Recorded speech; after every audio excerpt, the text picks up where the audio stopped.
Chapter 1, Being Hunted Down. The private castle is magnificent. The floor-to-ceiling windows are open, and the retro curtains are open, revealing the neon outside. The woman is pressed against the chair in front of the floor-to-ceiling window, and the two figures are entangled in an ambiguous manner.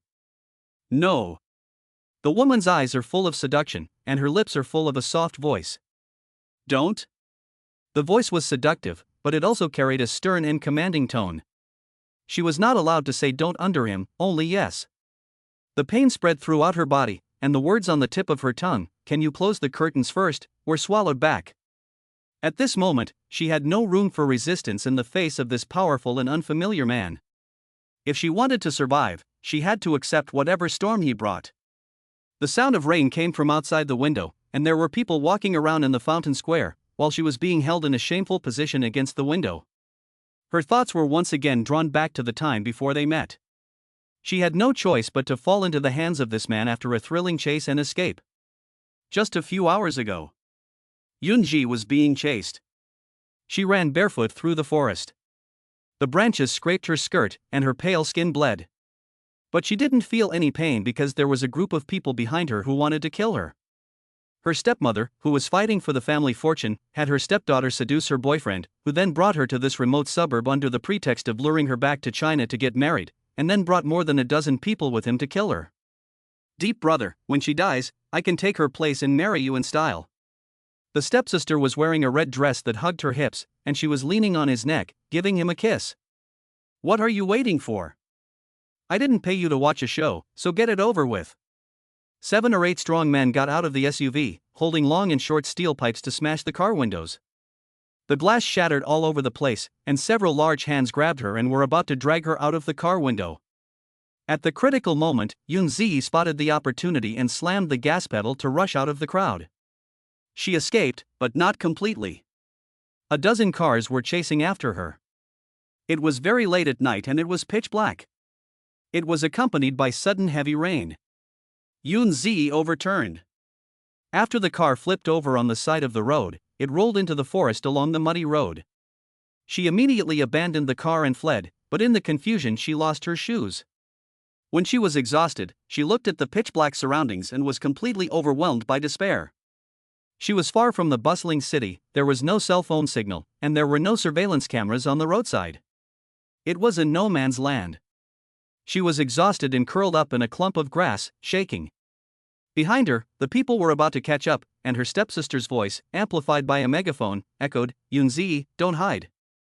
I know you're not far away. Come out honestly.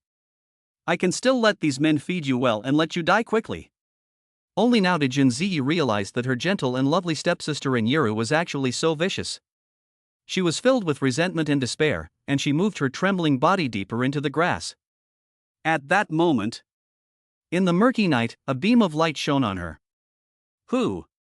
a stern and cold voice asked. "Who is there?"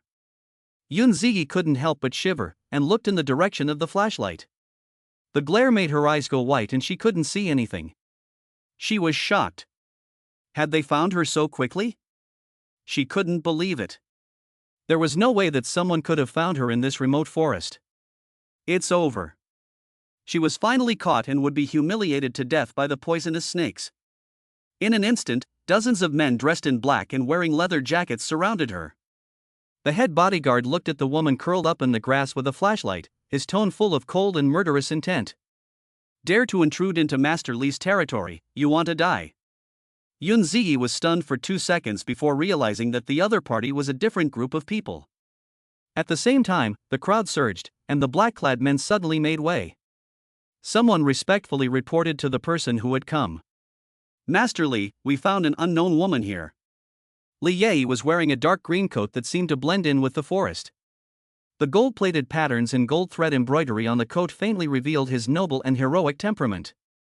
He stopped in front of Yunzi, looking down at her with eyes that seemed to cut her with a knife.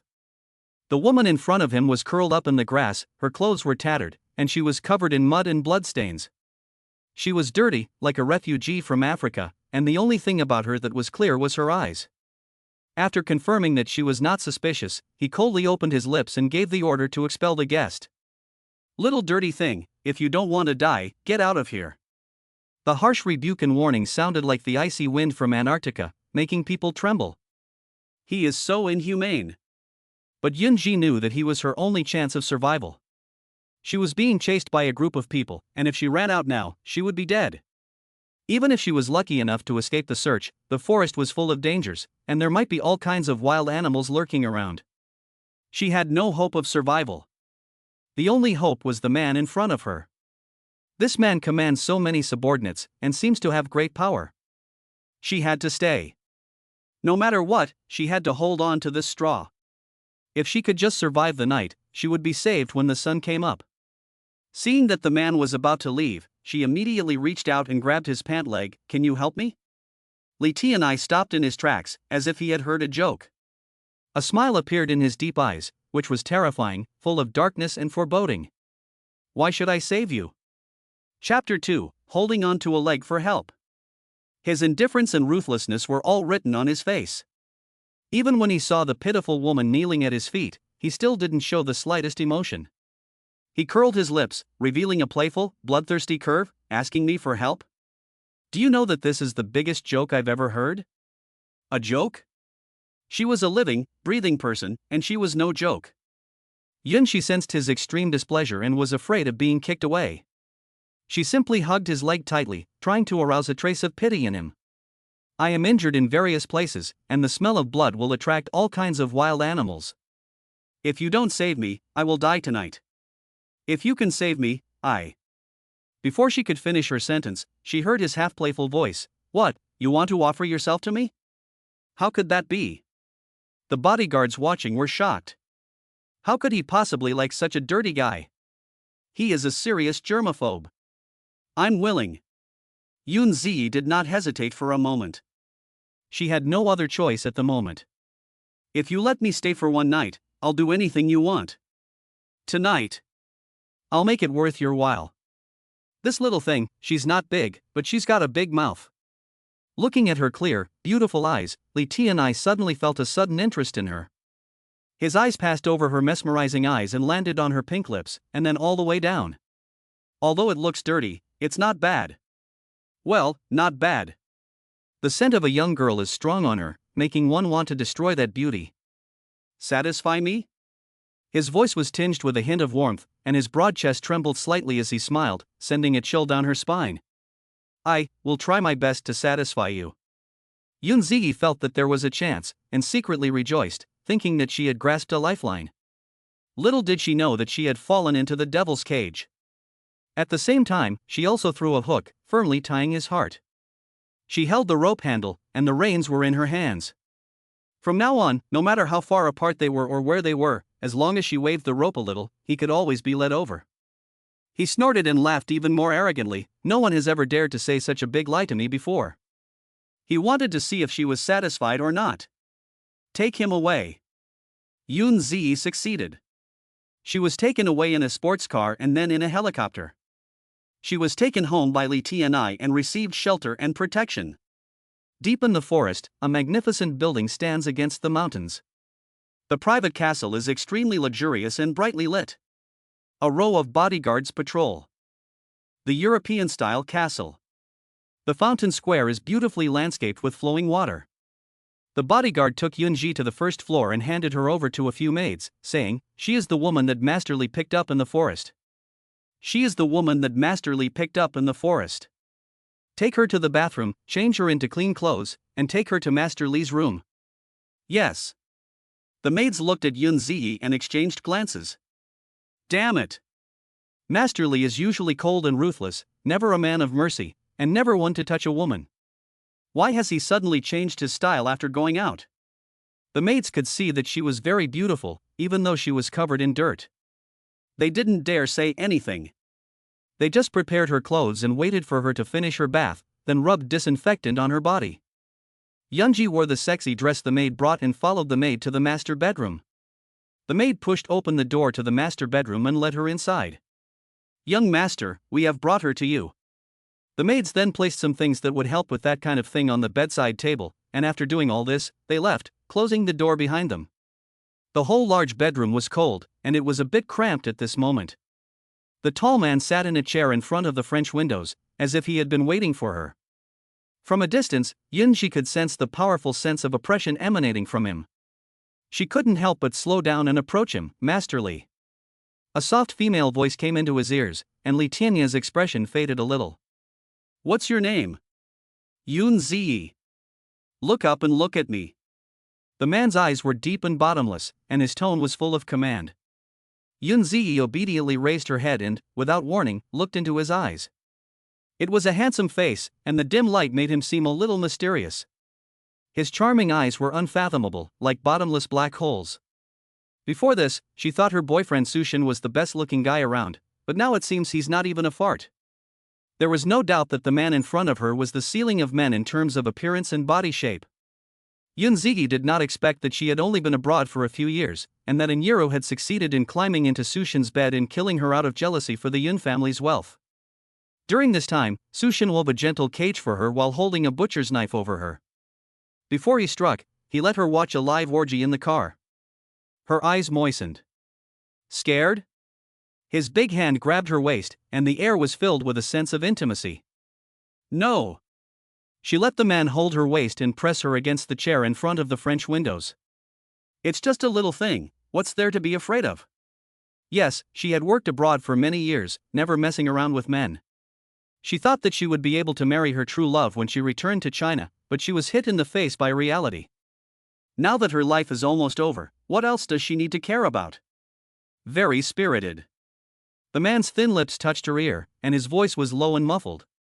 Before long, his lips were on hers, and they were lost in a world of enchantment. Yunji was so breathless from the kiss that she subconsciously tried to avoid it by turning her head away from the window. You enjoy the night view. He chuckled, his voice tinged with a sense of possession and laziness, and his gaze wandered over her body with satisfaction. I admire you. As if that wasn't enough, he simply picked her up from the chair and pressed her against the window, so that she could look out even more closely. The neon lights at night are incredibly bright, and the view of the castle is naturally breathtaking. His voice came from behind, is the view beautiful? Yun Ziyi didn't think it was beautiful. She was scared and pale. Because there were security guards and servants patrolling the fountain square outside. She let out a pleading sound from her lips. Can you let me close the curtains first? So shy, huh? His hoarse laughter was unrestrained, and it was inadvertently tinged with a little bit of affection. Don't worry, I'll gouge out anyone's eyes who dares to look in here. Chapter 3. His name is Li Tian. The next day at noon. When Yun Ziyi woke up, her waist was almost broken. The man didn't treat her with any tenderness, but instead, he was all manner of pretentious and abusive. It was as if he was treating her like an antique ornament, casually rubbing and arranging her. She could not refuse him at all, and in the end, she could only silently endure his passion. She had already spent the night running away, and after doing that, she was completely exhausted. But she couldn't stay here. She had to leave immediately and escape from this dangerous place. She got out of bed and walked to the French windows. She looked out and saw a wide view, with the castle buildings and gardens nearby, and a clear waterfall flowing in the distance, surrounded by lush forests. What kind of man would build a home in such a remote place? She couldn't remember how she had arrived by helicopter the night before. Judging from the scale and luxury of the building, it must have cost a fortune. The owner of the castle must be rich or powerful. There was no doubt that the identity of that Li Yi gave her a feeling of mystery and great background. She looked away. The floor-to-ceiling windows still had the mess from last night, the most conspicuous being the condom he had torn in half and discarded on the carpet. The sound of a helicopter came from outside the window. Yuji looked up and saw that the helicopter circled the area a few times before flying away. After a quick shower, Yun Ziyi went downstairs. The living room was endless and extravagant, and the maids were carefully wiping the antique vases. Hey, what's wrong with the young master? He lost his pet and couldn't find it, but he actually picked up a dirty woman from the forest. So she's quite something, she's got the master hooked so easily, and she spent the whole night in the master bedroom with him. You know, before that, the master never touched a woman. The maids whispered to each other, and when they turned around, they suddenly found Yun Ziyi standing not far behind them. The atmosphere suddenly became awkward. Yunji pretended not to hear their conversation and said, I'm leaving. Can you tell me the way out? The maid nodded. Yun Ziyi asked again, by the way, what is your master's name? Li Yai. Also, could you please prepare 2 birth control pills for me? Yun Ziyi knew that the chances of getting pregnant the first time were not high, but he had done it more than once last night. She dared not take any chances, and she dared not gamble. She took the pill under the maid's watchful eyes and left. On the helicopter, Fengza took a call and reported. Masterly, the nanny called. Yun Ziyi has left. Who let her go? Li Tianya's tone was cold, a sign that he was about to lose his temper. Fengza was dumbfounded, and after a while, he said indifferently, wasn't this your order? Your order was passed down last night when you brought her back to the castle, and she was only allowed to stay for 1 night. As he spoke, Fengza's eyes inadvertently saw the half-exposed, ambiguous bite mark on Li Yai's neck. Realizing that he might have said something wrong, Fengza immediately tried to save the situation. Young master, don't worry, she can't have gone far.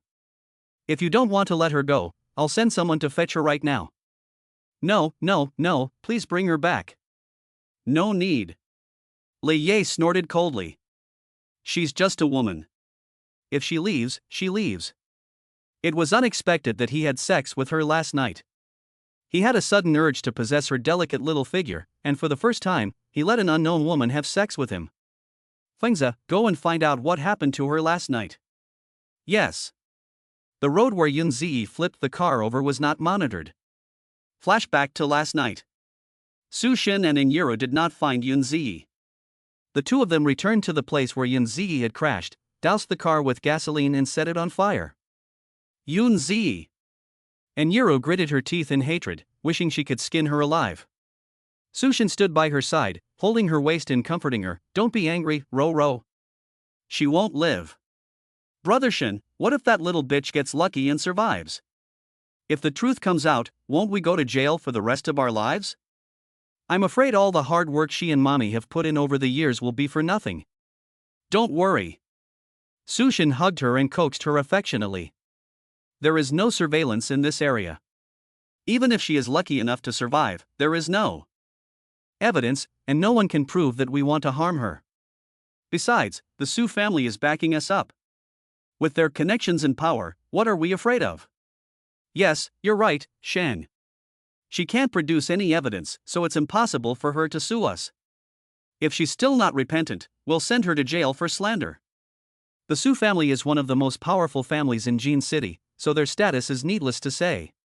The Yun family group has seen its shares fall in recent years and is looking to form an alliance with the Su family. Yun Ziyi's mother died of cancer, and her father's stepmother is pregnant with a boy. Her father always turns a blind eye. Even if she suffered a great injustice and was wronged, no one would stand up for her. Chapter 4, she pulled up her pants and ran. Evening. Li Tian returned to the castle. He walked into the spacious living room and sat down on the European-style sofa. The coldness that surrounded him was due to Yun Ziyi's abrupt departure. While other women would be happy to be with him, she weighed the pros and cons and then ran away after sleeping with him. What a slut! Fengza came in with a stack of documents in his hands. Young master, I found it. Yun Ziyi, 23 years old, is the daughter of the chairman of the Yunshi group in Jinshi. This is the wreckage from last night's accident. These are the steel pipes and other tools of the crime that my subordinates collected from the scene. Fengza handed the photos of the information collected to the table. So to speak, she's had a pretty rough time. She was being chased all the way, and it seems she was so scared that she wouldn't let go of your leg in the forest. Not to mention, she's not only lucky, but she has good taste. She knows how to pick a leg to hold on to. Li Tian didn't want to hear anymore, and spoke coldly. Last night was just an accident. Don't mention her in front of me again. Fengza was stunned and couldn't figure out what his father was thinking. He had clearly asked him to look into the information, so why did he suddenly not want to hear it anymore? But Fengza didn't think much about it. He had followed Li Tian for so many years, and knew his style best. The young master must have grown tired of Yun Ziyi after just one encounter. He even found her annoying, which is why he let her slip away under his nose. Otherwise, according to the young master's personality, the woman he likes is taken by force, kept in a cage, and never allowed to leave his sight. Yun Ziyi was sitting in the taxi. Finally, she returned from the remote no-man's land to the bustling city of Jean. She closed her eyes slightly, and some images kept lingering in her mind. The man bit her lip, the first time, huh? Be good, hold me tight. That mysterious man, his gentle aggression was almost lethal. Yunzi knew that last night was just a fleeting affair, and she had to forget it. She had to regain control of her life and return the humiliation she had suffered. Yunzi was still injured and had nowhere to go. The Yun family was not safe, and her father was partial, while her stepmother and stepsister wanted to get rid of her. After some thought, she could only come to the home of her best friend, Xiangman. At the entrance of the apartment, Yunzi pressed the doorbell. Xiang, are you home? It was Saturday, and Xiangman was not at work, so she was resting at home. Hearing the doorbell, she immediately ran to the door in her slippers. When she saw Yunzi, she was stunned. "Zi, why are you in such a mess?" Xiangman still didn't know what had happened to her last night. Once inside, Yunzi said calmly, Xiang, Inyiru and Sushin are conspiring against me." Xiangman was shocked, and then she said in a bad mood, "I knew it all along that Inyiru is not a good person. She wears Chanel and Hermes all day long to show off, spending your Yun family's money like a nouveau riche, dressing up like a slutty fox." "No, you're going to marry Sushin, right? How could he and Inyiru?" "Shit, those two bitches aren't getting together, are they?" Yunzi did not refute, so she was tacitly agreeing. Xiang, I'm going to have a wedding with Sushin. I'll send invitations to the most powerful people in the city, and invite the most powerful people in the upper class to the banquet. I want him to be disgraced at the wedding. Yunzi and Sushin's relationship is no secret in the circle. Anyone with a bit of status knows how good Sushin is to Yunzi. But who would have thought that the most affectionate man in Jean City, Mr. Su, had secretly hooked up with her stepsister in an attempt to kill her and take over the Yun family's wealth? Isn't Sushin a man of honor? Then she tore off that hypocritical mask. Let the world know how unworthy Sushin is. And Inyiru pretends to be a pure and innocent girl? Then she will let everyone know what a shameless slut she is. Anger and resentment welled up in her heart, and Yunzi spoke with a firm tone.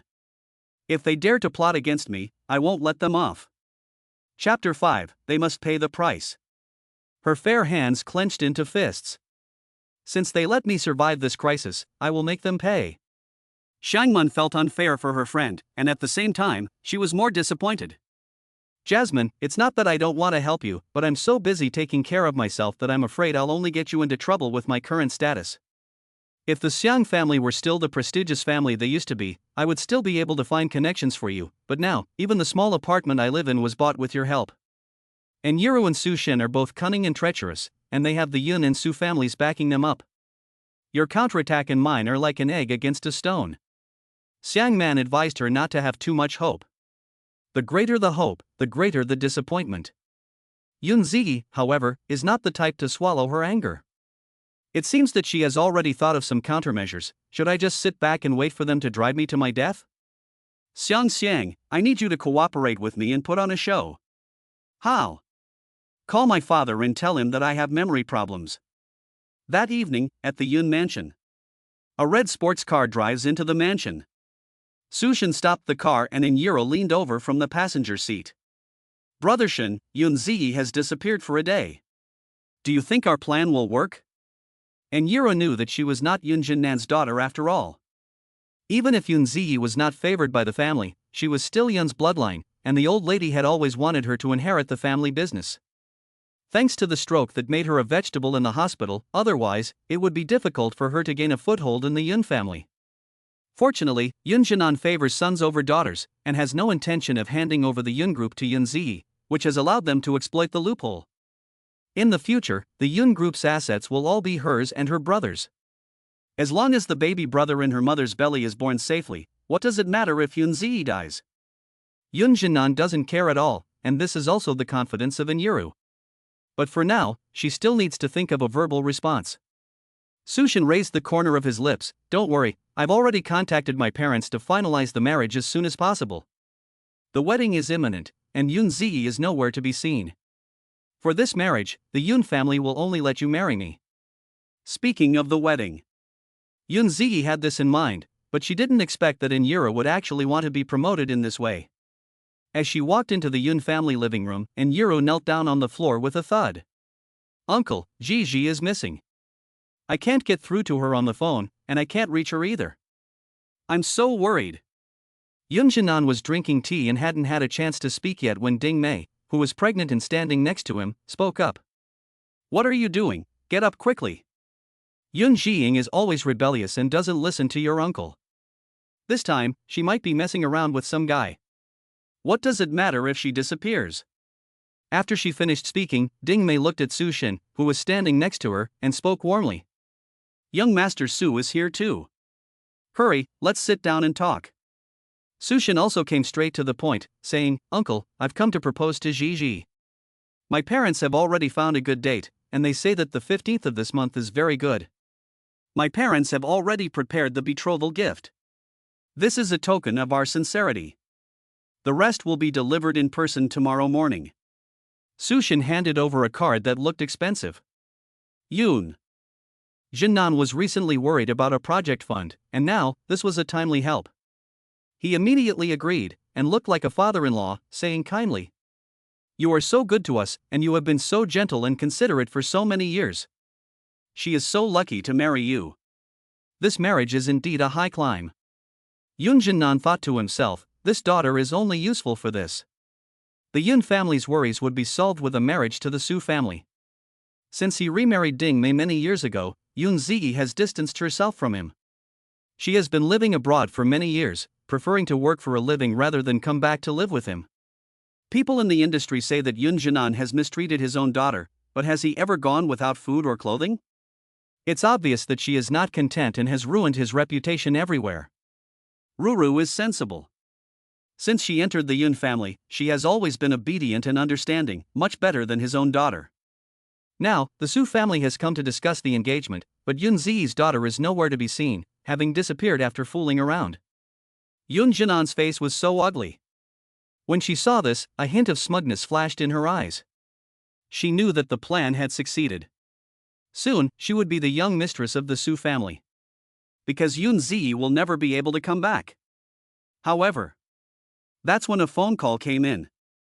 Chapter 6, She's Acting. Who could it be? Could it be the debt collector? Yun Jinan answered the phone with a frown. A half-crying voice came from the receiver, Uncle Yun, something happened to Gigi. It seems that she has a problem with her brain. The Yun and Xiang families were neighbors. After the incident, Xiang Man's father was imprisoned and the neighboring manor was auctioned off. Xiang Man bought a small apartment with the help of Yun Ziyi. Yun Jinan and Xiang Man's father had a good relationship, but they hadn't seen each other much since the family's misfortune. When he suddenly received the call, Yun Jinan was taken aback. Has something happened to Ziyi? Where is she? Apartment 302, Xingyu. Okay, I'll be right there. After hanging up the phone, Yun Jinan got up. Just as he was about to leave, Ding Mei suddenly started to cry out in pain, clutching her stomach. Oh, Jinan, something happened to Ziyi. I was so worried that I might have moved the fetus. Ding Mei did move the fetus, and with a 6-month-old belly, she got angry and her stomach hurt when she heard the name Yun Ziyi. I didn't think that little bitch would actually survive. She's back alive. Yun Jinan didn't care about his daughter, but his son was more important. He immediately ran over to help Ding Mei, while calling the nanny to call the doctor. Sushin pretended to be calm, acting like the concerned fiancé. Uncle, don't worry, I'll take care of Gigi. I'll go see her right now. Inyiru came out in a panic, obviously shocked by the news. She was still in a state of shock and her voice was trembling. Brother Shun, my sister. Sushin had already gotten into the luxury car and was ready to start. Don't worry, I'll go and take a look. After saying that, he stepped on the gas and drove off. Yun Ziyi not only wasn't dead, she had actually returned. Sushin's face was extremely ugly, and he drove the luxury car at night with the accelerator to the bottom. Inyiru was not in a good mood either, her face was ashen with anger. What had gone wrong? How did that bitch Yun Ziyi escape from such a primeval forest? How did she not get eaten by wild animals? The night in the city was destined to be restless. After an unknown period of time, the door to the apartment was knocked on. Shangman quickly opened the door. Master Su, you're here. Gigi is looking for you everywhere. Her memory seemed to be a bit off, and she couldn't remember anyone other than you, me, and Uncle Yun. On hearing this, a hint of malice faded from Sushin's eyes. Yunji has lost her memory? That's right, it's normal to have a brain injury after falling from such a high roadside. Ji. Sushin pretended that nothing had happened, and walked quickly to the living room, asking Xiangman. How did she get into this accident? Xiangman followed behind, shaking her head. I don't know, it looks like she fell. She just returned to China. It's not safe for a girl to be alone. I guess she met some bad guys. Jasmine didn't want anyone else, and kept calling your name. Master Su, she really loves you. Yun Ziyi was curled up on the sofa in the living room, crying out, Shang, I'm scared, they're bullying me. Don't be afraid, I'll always be there. Sushin sat next to Yun Ziyi, gently pinching her chin with his hand and observing her face and expression. It was as if he was testing her, examining her. But no matter how he looked at her, he could not see the hatred in her eyes. In her eyes, there was only fear and grievance, and tears that kept flowing. This Yun Ziyi was someone he had never seen before. The Yun Ziyi of the past was arrogant and domineering, and would never have allowed him to examine her like this. The one in front of him was weak and helpless, like a lamb to be slaughtered, and her eyes were full of admiration and a sense of security. There was only one possibility for such a drastic change: her brain was indeed broken. He ran his hand through her disheveled hair and smiled. Jasmine, the unpleasantness of the past is over. Let's start over. Yun Ziyi was almost sick to her stomach as he held her in his arms. But she didn't move, and let Sushin hold her. Because she knew that Sushin liked to follow orders and was a woman who was easy to control. If she wanted to gain his trust, she had to pretend. She secretly collected evidence and returned it to him in double. Genie, I'll take you home. Sushin was about to pick up Yun Ziyi and leave the apartment. Yun Ziyi dodged behind him. Xiangman saw this and went up to persuade him. Young Master Su, Gigi is not yet well. You can't take her away. Sushin smiled coldly. I have already proposed to her father, and we are getting married on the 15th of this month. She is my fiancée. What's wrong with taking her back to the Su family? Xiangman explained, I didn't mean that. The Su family is a wealthy family with excellent conditions in all aspects, which I can't compare with here. But now, Gigi is emotionally unstable, and I'm afraid she won't be able to adapt to a new environment. Young Master Su, you care so much about Gigi, you must be more worried about her condition than I am. Of course, Gigi is my most precious treasure. Yun Ziyi couldn't bear to hear any more. She pretended to be mentally ill and wrapped herself in a blanket before rushing to the balcony. She looked out the window. A strange small drone was hovering by the window. Yes, it was a drone controlled remotely. Chapter 7: The Castle That Imprisons the Young Wife. This strange drone was sent to spy on her? Yunji sneered in her heart. Sushin and Inyiru really went to great lengths. How afraid are they that she will collect evidence and retaliate? They even sent a drone to spy on her. Yun Ziyi doesn't believe that this strange little thing is just someone's idle plaything. Jasmine. Sushin followed her and put his arm around her waist. If you're not angry, then you can stay here for a few days. I'll come get you when you're feeling better. Yun Ziyi ignored it, feeling as if a mosquito was buzzing in her ear. She saw the drone that had flown away suddenly stop in midair, filming her and Sushin, as if it were broadcasting a live broadcast. Juicy? A voice came from her ear again. Yun Ziyi withdrew her thoughts and transformed into the same lovable appearance as before. Sheng, you must come visit me. I will miss you. Good, Gigi is a good girl. After going downstairs, Sushin was still in a daze. Yun Ziyi had really changed completely, and he was a little uncomfortable with it. The former haughty and cold manner of the spoiled daughter was completely gone, and she had become gentle and even very clingy. You have to know that Yun Ziyi used to be a cold and aloof rose with thorns that hurt when you attacked her. Yun Ziyi was still standing on the balcony watching. She could see that Sushin had already left in a luxury sports car. She let out a sigh of relief and subconsciously looked out the window again at the drone flying away. She was only half right. The drone was indeed spying on her, but it wasn't sent by Sushin or Inyiru. But inside the castle, where the lights were dimmed, a file was sent to Li Tianya's phone. After opening it, there was a picture of Yunzi being hugged by a man. Fengzhou walked in cautiously and reported, "Young master, there is an auction in Jinshi in 3 days. Li Tai's pet has gone missing. Fengzhou has been asking around for the past 2 days, and there is an auction in the neighboring city of Jinshi in the near future, with rare items for wealthy people." Li Tai looked at the screen of his phone and didn't say a word. Fengzhou seemed to sense a chill in the air in the living room. Yunzi took a shower. The places that Sushin had touched made her feel sick, and her skin was red from scrubbing. Because she had made adequate preparations in advance, she had worn high-necked clothing to cover the bruises on her body, which Sushin did not see. In the room, Shangman was applying disinfectant to her wounds. Afterwards, her eyes fell on the bruised skin on her chest. "Ji, what happened?" "Yunji, this isn't from Sushin. I haven't had sex with him." "Then who was it?" Yunzi said lightly, "A strange man I met in the forest."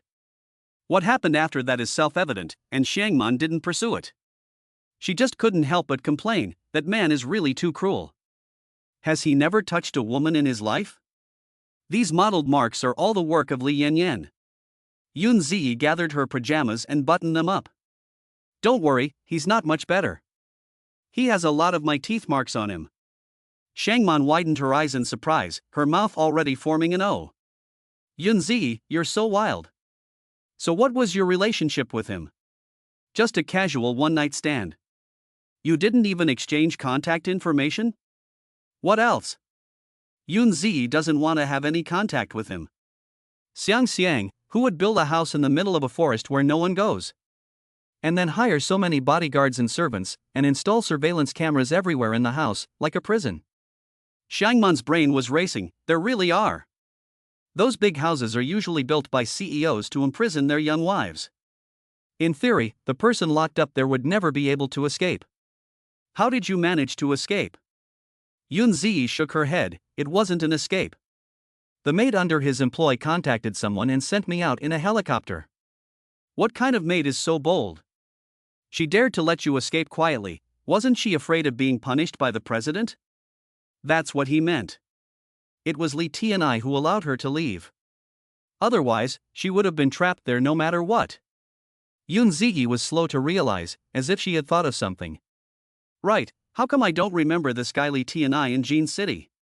Chapter 8, Suspicion that he is a member of a criminal organization. That Li Tian doesn't look like an ordinary person.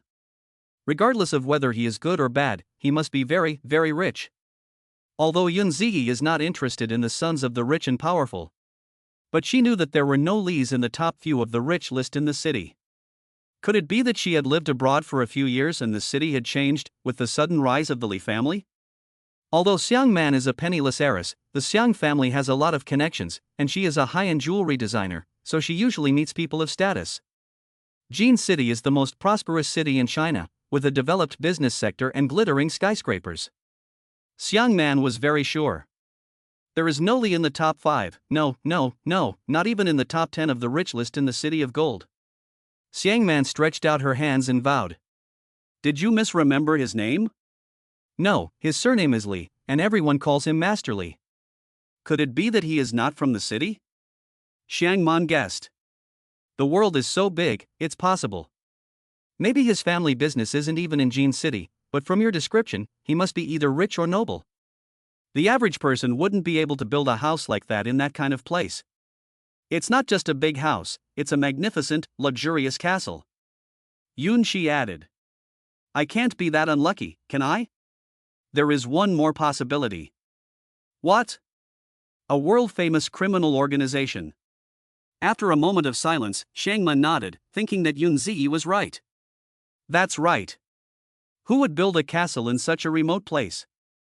The place where you were attacked is a border area between several countries, and it's a place where no one cares. It's possible that the criminal group was hiding there to avoid being tracked down. In that case, it's a good thing you escaped, Ji. Yunzi suddenly felt a sense of relief. Damn. I'm so glad. No wonder that man always gave her a cold and creepy feeling. She always felt that he was up to no good. Could it be that she had really met the most famous criminal leader in the world? Luckily she ran fast, or else her kidneys would have been gone. 2 days later. Yun Ziyi's external injuries have healed a lot.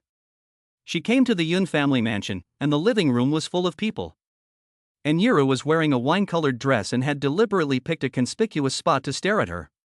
Stepmother Ding Mei was supporting her pregnant belly, looking very painful, and Yun Jinan was coaxing her on the side. The old nanny was holding Yun Ziyi and was very sympathetic to her plight. She was afraid that she would not recognize her family head if she had a brain injury, so she whispered to her.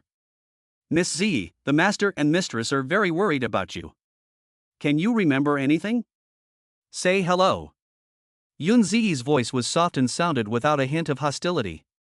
Dad, Auntie, I'm sorry to have worried you. In the past, Yun Ziyi would never have greeted them so obediently. Ding Mei was the mistress. When her mother was sick with cancer and lying in bed, Ding Mei hooked up with her father. After her mother died, Ding Mei immediately moved in and brought Inyiru with her.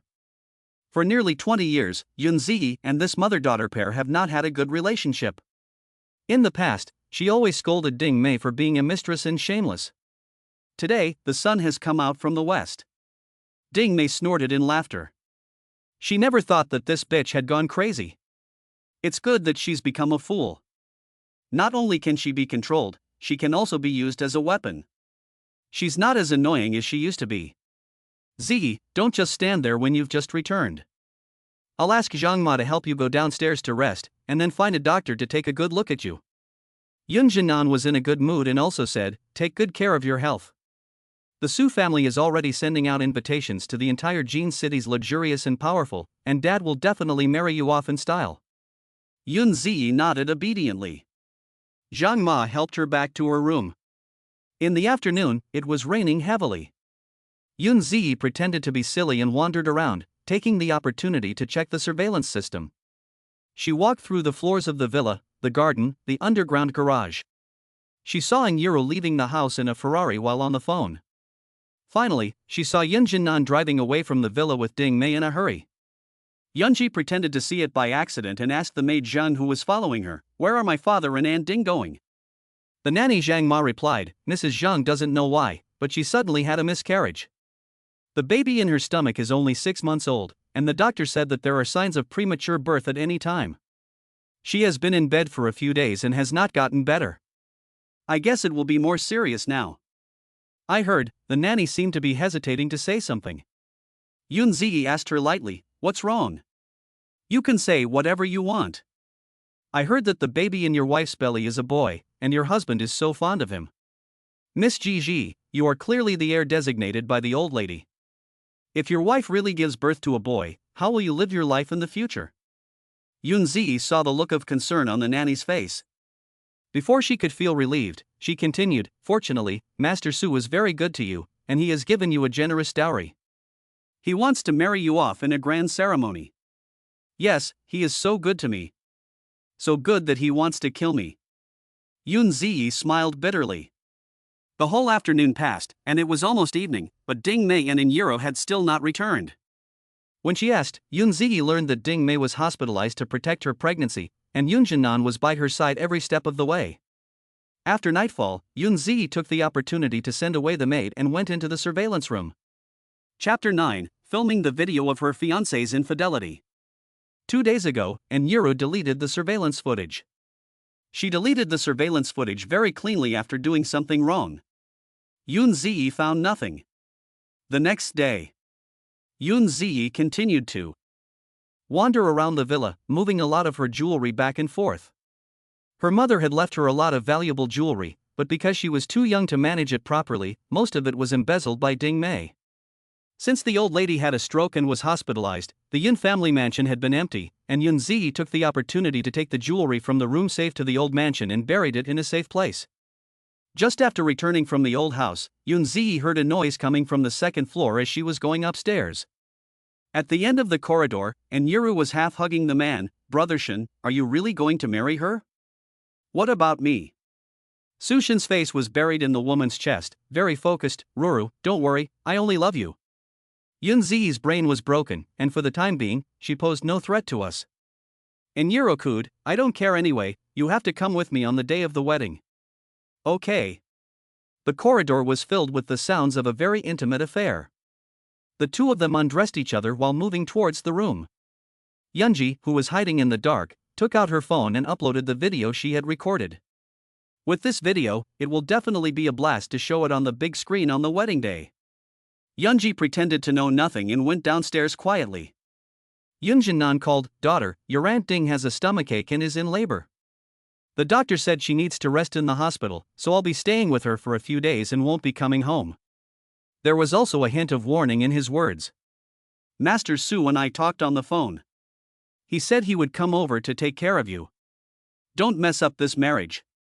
After you become the young mistress of the Su family, there will never be a happier woman in the world than you." "Really?" Yun Ziyi said indifferently. There was a hint of sarcasm in her tone. He took Sushin's money, so naturally he had to speak well of the other party. When did he ever take his own daughter seriously? He only thinks about Ding Mei and her mother, he's so biased. If it weren't for her good fortune, she would have been. Even now, Yun Ziyi has seen through it. Even if something had happened to her and she had died, he wouldn't have been the least bit anxious. Yun Jinan did not notice her emotions, and seemed to have thought of something. He continued. "Oh, yes. There's something else I want to tell you. Your mother and I only had you as a daughter, and we were worried that you would be lonely, so we took your Aunt Ding's daughter in to live with us. It's been so many years, and Ruo is so sensible. You, as the older sister, don't always have to be so cold, and you should be nicer to her. I have discussed it with your Auntie Ding, and since you don't have any sisters, when you get married, let Ruo be your maid of honor." Yun Ziyi retorted. "No, I have my own arrangements." Yun Jinan saw that she immediately rejected it, so he didn't insist, but changed the subject. "Chairman Su just called and said that there will be a grand auction in Jinshi tonight. The place is full of bigwigs and dignitaries from all walks of life. Let Master Su take you along to broaden your horizons, and take the opportunity to buy some collectible jewelry as a wedding gift for you." Chairman Su has already transferred 300 million to Sushin's card, asking him to pick up Yun Ziyi. However, at this moment, Sushin was still upstairs with Inyiru in the throes of passion. Seeing that it was almost time, Sushin put on his suit and shoes. Gigi went to the old house and should be back soon. Inyiru held him tightly and deliberately planted a big strawberry on his neck. "Brother Shin, she knows about our relationship, she just can't remember right now because her brain is temporarily broken." "What, are you afraid that she will find out?" "Afraid?" Sushin sneered. "If I were afraid, I wouldn't be with you, but it would be more difficult to end it if she knew. Yun Ziyi is obedient these days, and she is inexplicably heartbreaking." Sushin seemed to have other plans. Marrying Yun Ziyi and keeping her at home as a decoration is not a bad idea. Chapter 10, Slap Him. In recent days, Yun Ziyi has been living a very peaceful life. Since returning that night, she has been acting obedient and dumb, and Inyiru and Sushin have gradually relaxed their guard on her. It has been almost a week since she came back. It seems that her life is returning to normal. However, she never imagined that all of this was just an illusion of calm before the storm. At 8 p.m., Yun Ziyi, wearing a black strapless dress, got into the Lamborghini sports car with Sushin as her escort. Sushin, in a white high-end suit, leaned over to help her fasten her seatbelt. Pop! Yun Ziyi suddenly raised her hand and slapped Sushin's face, with great force. Sushin frowned in pain, and was a little stunned to be slapped by a woman for the first time. "Shum, there's a mosquito, look." Yun Ziyi handed him the mosquito that she had previously stuck to her hand. "Damn little bug, it sucked a lot of your blood. Did I hurt you?" Yun Ziyi's voice was gentle and soft, and the pair of watery eyes on her delicate face seemed to convey endless care. Sushin was so mesmerized by her that he touched his face. "It's okay, it doesn't hurt at all. How could Gigi's soft hands hurt me? It's okay if you hit me harder. Sit up straight. We're off." Yun Ziyi fastened her seatbelt herself, then leaned back in her seat and kept looking out the window. The downtown area of Jinshi is extremely prosperous, with bright lights and bustling crowds. But now, at night, Yun Ziyi felt insecure. She could never forget the embarrassed look she had when she desperately fled that night. "What are you thinking about, Yunji?" Sushin turned his head and looked at her. Yun Ziyi looked him in the eye without avoiding it. Did he ever have the slightest bit of regret? Such a cold-hearted, hypocritical and two-faced person would definitely not. He cuddled Inyiru into bed and sweet-talked her into going out with him. It was disgusting. Yunji pretended not to see the hickey on his neck and forced a smile. I was thinking that the knights in Jinshur are really beautiful. Yes, but not as beautiful as you. How could he not have noticed before that Yunzi was so beautiful and charming, and that with a little bit of makeup, her face was exquisite and alluring. The black halter top and short skirt made her skin look even whiter, and she was wearing a sheer jacket that showed off her skin. Having tasted the type of active and coquettish women like Inyiru, he suddenly wanted to change his taste today. The atmosphere in the car somehow made Yunzi uneasy. She pretended to lean weakly the whole way, always on guard. Even when Sushin offered her a drink, she pretended to drink it and then spit it out. With the previous experience, this scumbag might have drugged her drink. Afraid that she might have swallowed something that would poison her, Junzi found an excuse to go to the bathroom. She gargled furiously on the sink, quickly fixed her makeup and lipstick before coming out. When she came out, Sushin, dressed in a white suit, was anxiously waiting at the door. "What's wrong with you? Are you feeling unwell?" "Nothing." Yunzi took advantage of the situation and pretended to be accommodating, holding his arm. "It's just that I've been in the car for a long time and I'm a little dizzy." "That's good. The auction doesn't start for another half hour. The venue is huge. I'll take you around to get familiarized with it first." "Okay." Yunzi was visiting the auction house for the first time. It is located in the bustling area of the city, and on the surface, it is just a high-rise building and a bustling hotel, so it doesn't look like anything special. Once you enter the basement, it is like a different world, like a palace, extravagant and luxurious. Touching the handrails inlaid with pure 24-karat gold, the panoramic sightseeing elevator goes up and down, and the rare jewels in the distant display cases are dazzling. There is everything you could possibly want, including the most magnificent casino, as well as treasures that you won't find at any other auction, including rare jewels from all over the world, beautiful women, tigers, lions, and even snakes and pythons. In short, here, the only thing you can't trade is your imagination. People who operate in the gray industry chain will appear here. This kind of place is destined to be a mixed bag. Chapter 11, Cornered by That Man. Yunzi came to this auction house for the first time. She thought it would be a good idea to get to know the place. So she and Sushin walked through the corridor together, and when they reached the corner at the end, they were blocked from going any further. A dark figure stood directly in front of her. Perhaps it was blocking someone else, so Yunzi didn't look up at the other person, and subconsciously moved her feet to the side. However, as she moved, a cold and indifferent voice came from above her. "Miss, you look familiar. Have we met somewhere before?" This cold and unique voice vaguely sounded familiar, and Yunzi looked up. The pupils of her eyes enlarged at a speed visible to the naked eye, reflecting the face of a handsome and treacherous man. It was him, Tian. The warm lighting in the corridor had not softened his face, but instead had given it a mysterious air, wrapped in the coldness of a devilish demon. Yunzi would never forget this face. The man in front of her was at least 1.88 meters tall, taller than Sushin, who she was holding onto, and his aura gave off a powerful suffocating feeling. Tian's eyes fell on Yunzi's right hand. It was quite intimate. He only glanced at it briefly, but he saw the hickey on Sushin's neck. It must also be Yunzi's masterpiece. The air was suddenly filled with smoke and a cold, invisible aura drifted about. Yunzi sensed an inexplicable sense of danger, and she quickly took a step back. "Sir, I'm sorry, you've mistaken me for someone else." "Mistaken identity?" Li Tai's eyes darkened a little more, and his gaze was like he was going to cut her up. "Chop her into mincemeat." "Really?" His voice was slightly mocking. This woman, even if she were turned into ashes, he would never mistake her for anyone else. "Yes, sir, you are mistaken." Yunzi did not dare to admit that she had never thought that she would meet again. And she never thought she would meet him in such a way. For the time being, she could only insist that she didn't know him, and hoped that he would let her go, otherwise all her efforts would be in vain. "Gigi, do you know each other?" Sushin asked tentatively. However, he immediately denied it when he asked. The other party seems to have a noble bearing and must be of noble status. Yunzi has been working abroad for many years, and she is said to sell mushrooms at the wild mushroom market. How could she know any quality men? Sushin said, "I am Gigi's fiancé." She has been abroad for many years and has not had much contact with people in China. Besides, she has only just returned to China. How could she know you? The other party must be a lecher who has fallen for her and is trying to pick up on her in this despicable way. Sushin's face darkened, and he took Yun Ziyi by the arm. Ziyi, let's go. Wait. Tian opened his mouth, his voice like ice, making people unable to move. Why don't you let her explain herself? Yun Ziyi let go of Sushin's arm. Shin, I want to talk to this gentleman alone, to make things clear. Okay, I'll wait for you.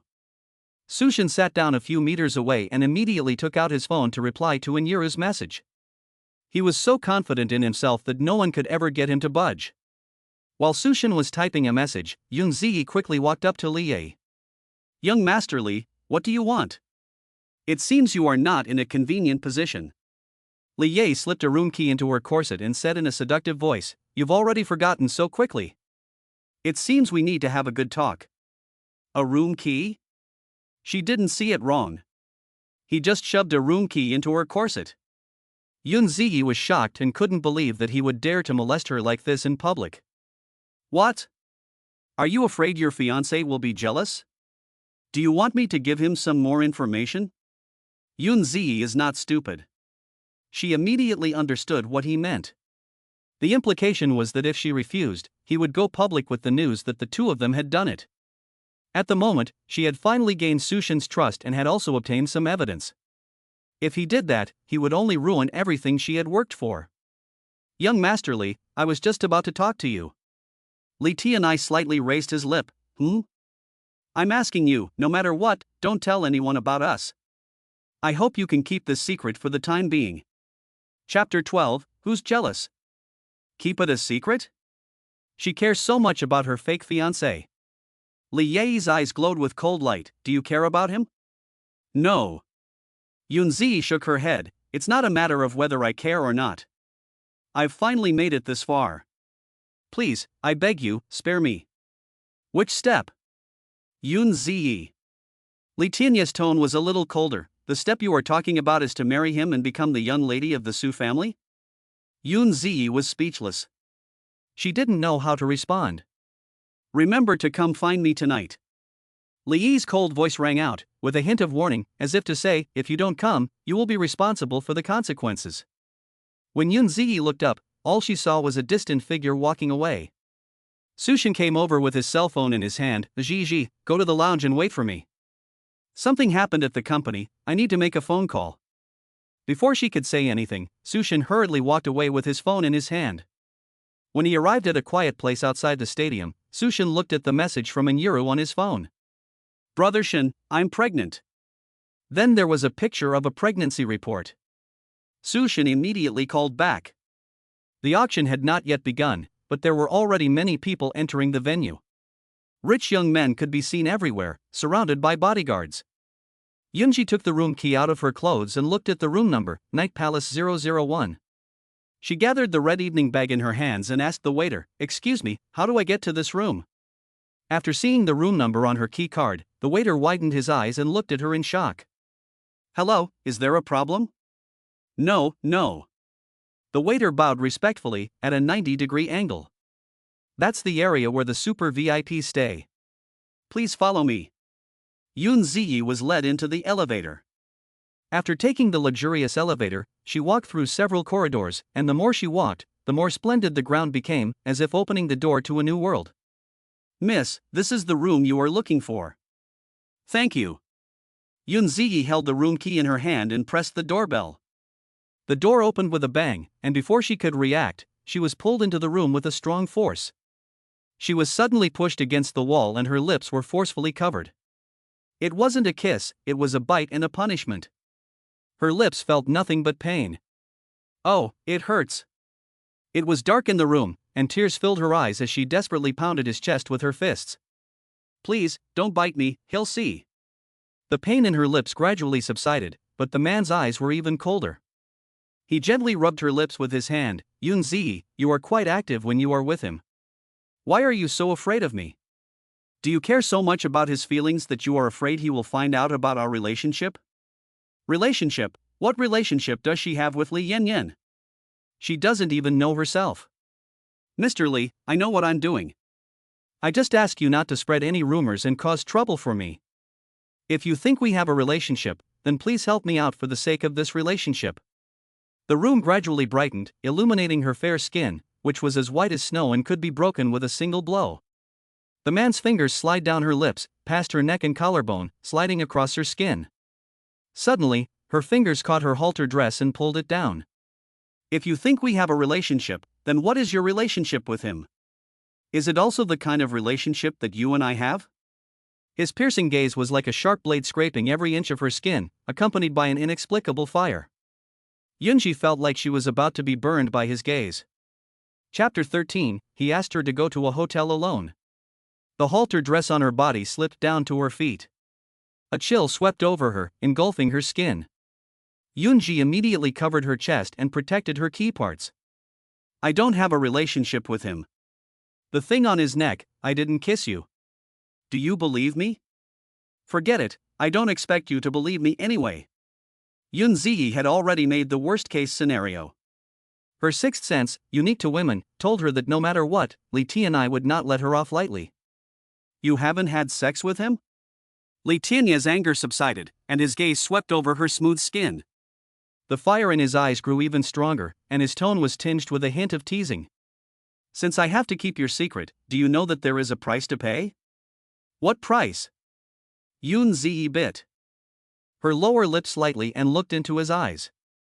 Li Tianyi's eyes looked at her, full of ambiguity, and the meaning was self-evident. Stay with me. Yun Ziyi didn't say anything. She probably didn't expect that there would be a second time for something like this. But at the moment, she had no choice. Her intuition told her that even if she refused, she would not be able to leave the room. She had already experienced the domineering and aggressive side of this man. He was strong and a man of action. She paused, pursing her lips, but my fiancé is still in the room. If he doesn't see me for a while, he'll look everywhere for me. Don't worry. He picked her up with his long arms and carried her to the soft bed. The place was guarded and heavily guarded, and he couldn't get in. Mr. Li, I hope you don't take too much time. Yun Ziyi was carried into the bed by him, hoping that he would finish quickly. The jewelry auction will start in less than half an hour, and I don't have that much time to spend with you. Easy, I'll ask the organizers to delay the auction for half an hour. His hot lips pressed down, kissing her neck, then he wrapped his lips around hers and kissed her passionately. Yun Ziyi clenched her fists and hit him, signaling him not to kiss and bite her. The temperature rose, the room was filled with an ambiguous atmosphere, and his lips were pressed against her ear. What kind of jewelry do you like? Yun Ziyi whimpered, what do you mean? I'll give it to you. Yun Ziyi turned her head away in annoyance, I don't like it, I don't want anything. She, Yun Ziyi, is not blessed with the good fortune to receive such a great gift. Half an hour passed. The jewelry auction hall is filled with celebrities from all walks of life, and the host is holding a microphone. Sorry, distinguished guests, there is a surprise tonight, so the jewelry auction will be postponed for half an hour. Someone asked, what is the mystery egg? I've never heard of it before. The sexy host replied, during this half hour, everyone can go to the front desk of the exhibition hall to draw a lucky draw. The winner's consumption tonight will be paid for by a mysterious big shot regardless of the amount. The guests at the scene cheered inside. Where did this big shot get such a big mouth? You have to know that the casino here has a huge turnover every minute, and what does it mean to have your bill paid? Before they could react, many people had already rushed over. An hour later, the jewelry auction officially began. The staff had already prepared various rare and precious gems, diamonds, and a small number of rare large-carat loose stones in advance. Most of them were set as finished products and placed on the display tables prepared in advance. As the control lift table moved, each piece was displayed in turn. Upstairs. In the dark, hidden in the back room, two men's figures are sitting on leather sofas. The owner of the Golden City auction house, dressed in a burgundy suit, spoke with a seductive tone. I heard from Fengza that your pet wolf got lost in the forest? Pet wolf is a rare wolf king that is extremely beautiful and intelligent. It has a silver-gray coat and was raised by Li Tianyi since it was a cub. They have been companions for many years. Li Tianyi bought a large area of forest for Alang, letting it roam freely to find food, but it got lost in a heavy rain that day and has never been found, At the moment, in response to his friend's inquiry, Tian was lounging on the sofa, his eyes closed, his body fully satisfied. He didn't even lift his eyelids. Ye Yuan came up to him, but I also heard that you picked up a little beauty from the forest? Chapter 14, Yun Zi can't escape. Tian has always disliked people prying into his personal affairs. He doesn't want Feng's mouth anymore. Who is he? At the door, Feng Zhe felt a tremor in his body. This is bad, his master is angry. He will give him a big ear slap when he gets back. Seeing this, Yi Yuan immediately stepped in to smooth things over, picking up the top quality red wine on the table and pouring it for Tian. It seems to be true. She went into your room and didn't come out for more than 50 minutes. This is big news. If I hadn't seen it with my own eyes, I wouldn't believe it. Oh, yes. A half-hour delay is on your tab. Ye Yuan has always valued money, and over the years he has secretly acquired a lot of property. He hasn't seen him for 2 years, and he has acquired the casino and auction house here to expand and grow. He didn't expect Li Tai's arrival. Tian has always been a spendthrift, and his wealth is rivaling that of a nation. A little money is nothing to him. Ye Yuan held a glass of red wine in his hand, still full of enthusiasm, but then again, that little beauty you like is really hot. Don't even think about her.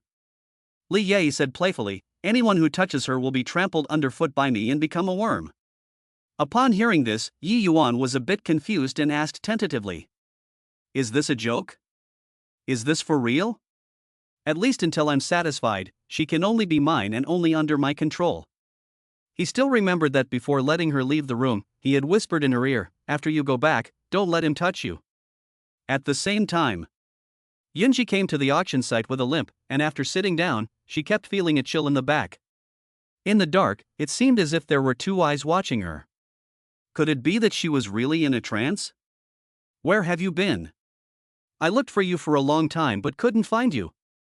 Inyiru was pregnant and was crying and complaining about wanting to see him.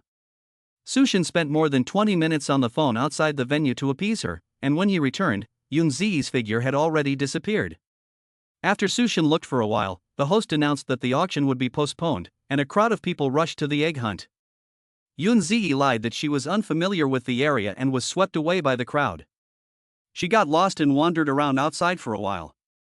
Sushin was still distracted, thinking about Inyiru's pregnancy, so he didn't think much about it.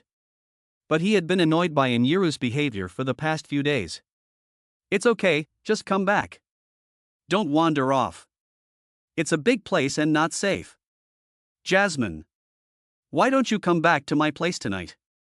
Seeing that Yunji was hesitant to respond, he continued. We're getting married soon, and I want to take you to the bridal room, and the rest is obvious.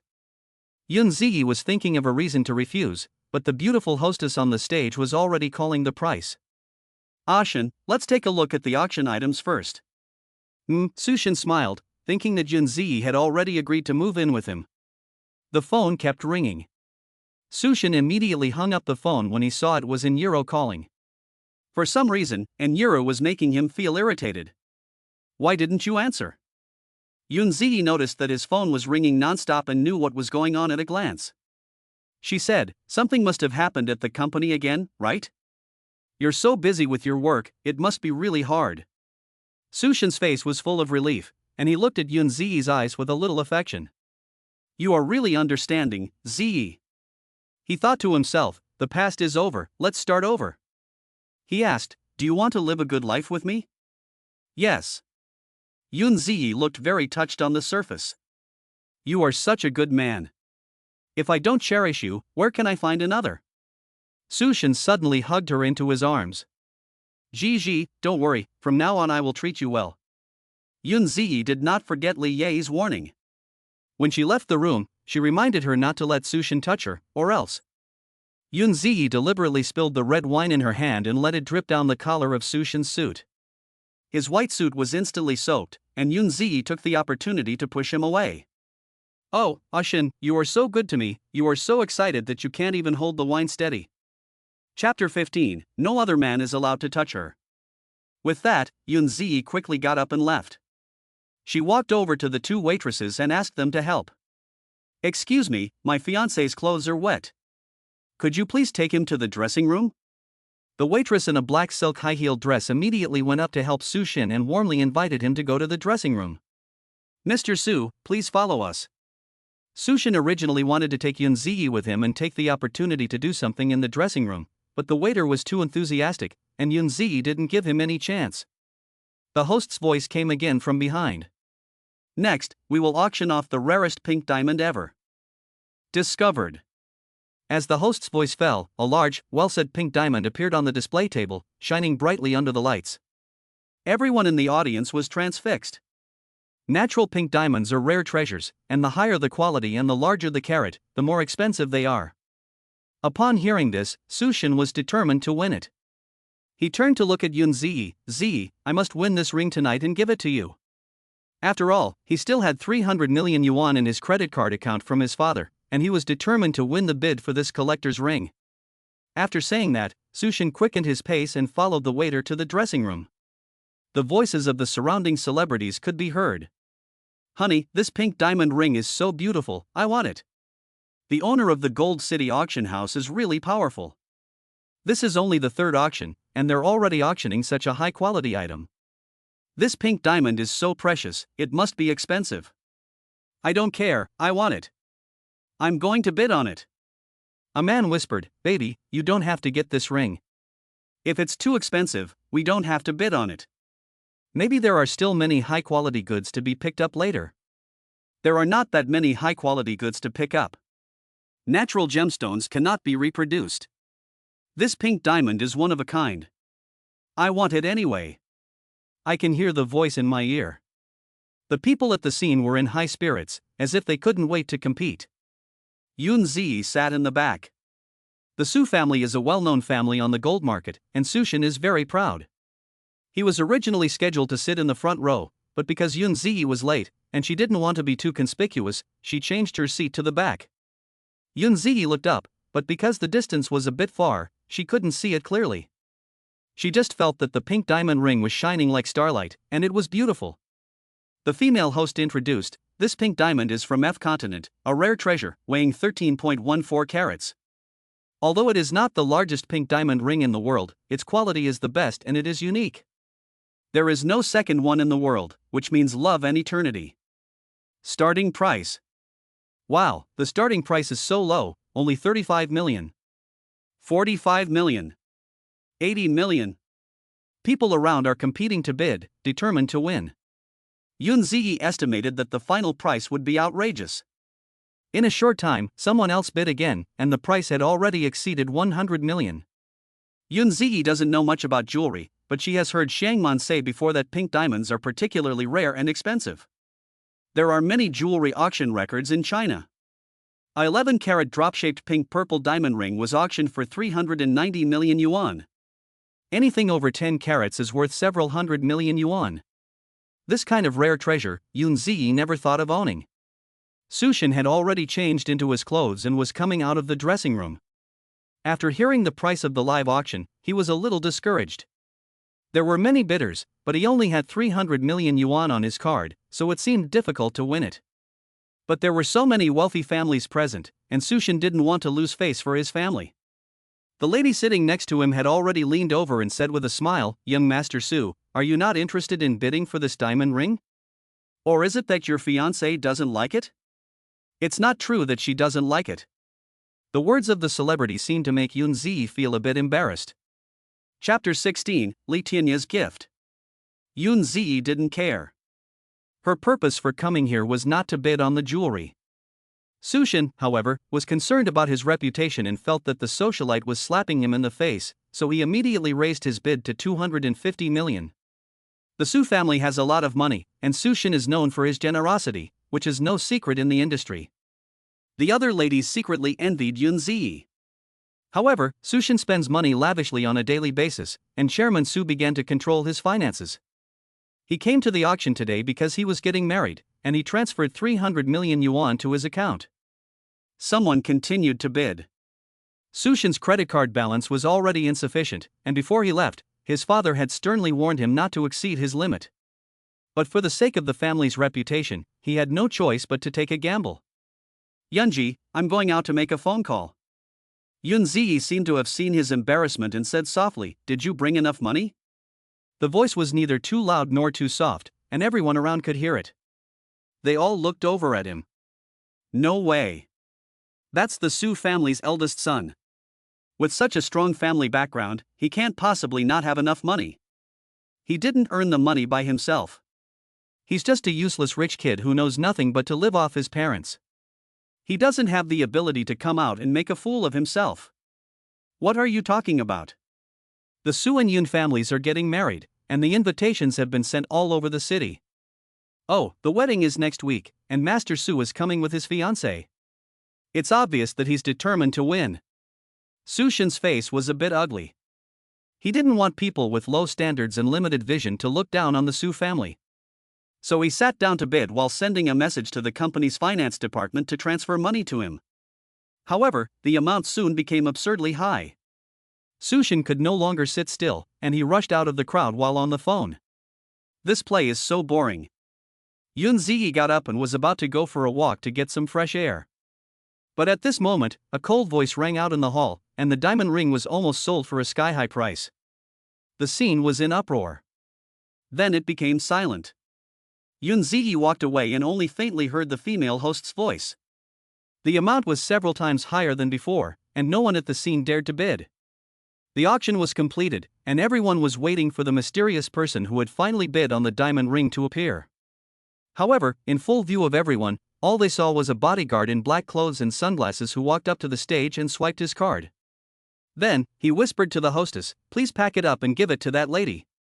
The only thing visible was the figure of Yun Ziyi, who had already gone far away. A few minutes later, Yun Ziyi was stopped by several tall bodyguards. She was shocked and had a bad feeling. Could it be that Li Tianye's people were looking for trouble again? Seeing her frightened expression, the bodyguard politely asked, "Are you Miss Yun Ziyi?" "Don't be nervous, we mean you no harm." Yunji was skeptical. "What do you want?" "We have been entrusted to deliver something to you." A black bag containing many small boxes with bows. Some of them looked like lipsticks, and the rest were black boxes with unknown contents. Did Li Tai give them to her? She can't take them. It could also be that Sushin bought it. After all, lipstick isn't worth much. Wait. Yun Ziyi stopped the bodyguard who was about to leave and asked in a puzzled voice. "I don't know anyone here. Who sent this?" The bodyguard replied respectfully, "Please forgive us for not being able to tell you. They only do their job, and they wouldn't dare say a word more than that." Seeing the bodyguard walking away, Yun Ziyi quickly chased after him. "Since you have nothing to tell me, I have no reason to accept this gift. Please return it to its owner." Chapter 17. Yun Ziyi is being stalked. "Miss, this is a precious gift. Please don't be ungrateful." Upon hearing this, Yun Ziyi already had a thought in her mind. His last name is Li, right? The bodyguards didn't admit or deny it, and they had already entered the elevator. Seeing that Yun Ziyi was persistent and stubborn, they had to say a few more words. "We are just messengers at the auction house, taking orders and getting paid. Miss, don't make things difficult for us." "You're not his men?" "Well, we work for the night manager of the auction house. This is a gift from the mysterious boss tonight. Please be sure to keep it, otherwise, we will be punished." Ding! The elevator door had already closed. Yun Ziyi slammed the item into the trash can. "What a gift for your sister. How can I get rid of you? It's not enough to sleep with him. Is she being stalked?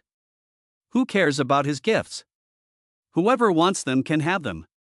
However, she turned around and walked a few steps, but then she couldn't help but turn back.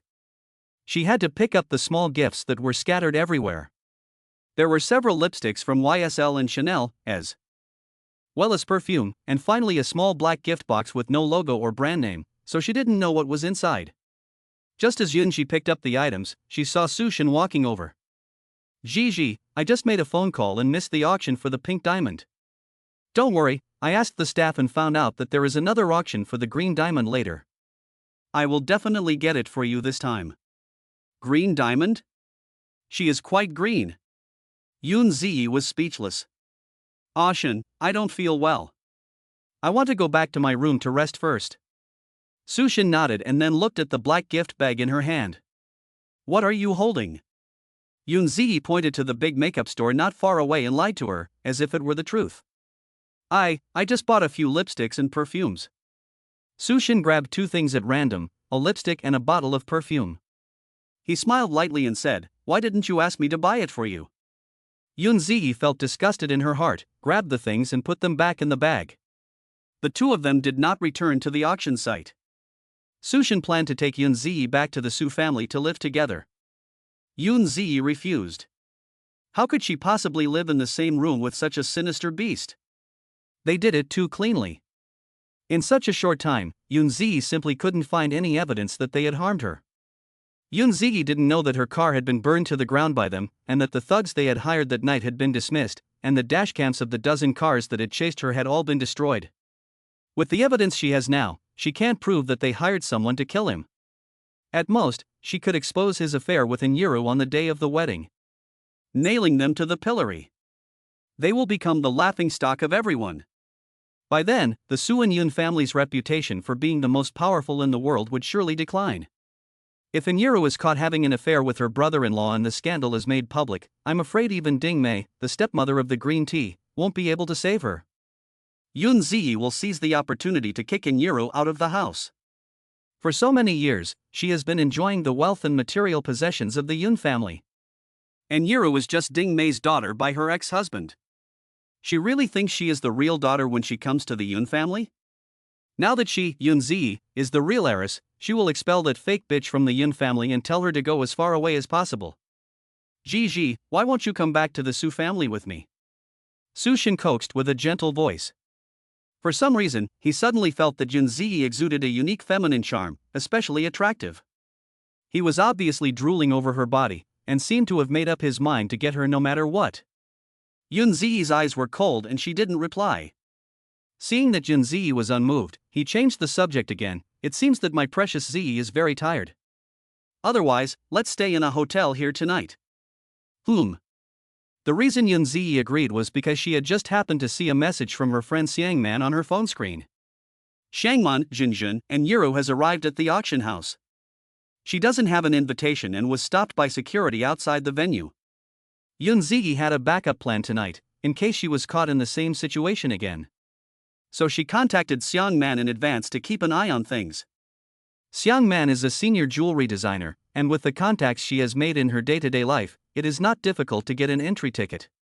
From her position, she can see that Inyiru has been stopped. Chapter 18, The Mistress Kneels to Snatch a Man. Inyiru came to find Sushin. After all, she had finally found a rich second generation, and she was like she had never seen a man before, so she couldn't wait to be with Sushin every day and not let him be with Yunzi. Xiangman, that bitch Inyiru was coming over. She might make a big deal out of this. Sushin's dogman is helping her, so be careful, Gigi. After reading the message, Yunzi put away her phone. Is Inyiru coming to cause trouble? If she really dares to make a big deal of it, it won't do her any good. This place is not like the outside world. The boss behind the auction house has a lot of connections, and not just anyone can come here and act up. In the past, there have been high-profile socialites who have been taken care of, not to mention that Inyiru is just a fake socialite who barely squeezed into the upper class by relying on the Yun family. Unfortunately, Inyiru doesn't know her place. After living in the Yun family for so long, she really thinks of herself as a genuine lady. If things get out of hand, it will only make outsiders laugh. At best, Inyiru is just a mistress who can't be seen in the light of day.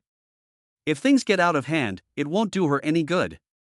Gigi, the room is ready. I'll take you there to rest. Soon, Sushin had already booked a hotel room and was walking towards Yunzi with the room key in his hand. Before Yunzi could say anything, she heard a familiar voice coming from a long distance away. Brother Shin, you're here. It's so familiar. Inyiru was wearing high heels and quickly ran over here, looking weak and fragile. Sister, I came to find Brother Shin. I have something important to discuss with him alone. Inyiru was practically begging for him. It was like she was trying to steal him. Yunji pretended not to know what they were up to, looking at Inyiru with a cold gaze. Her tone was deliberately full of jealousy. He is my fiancé.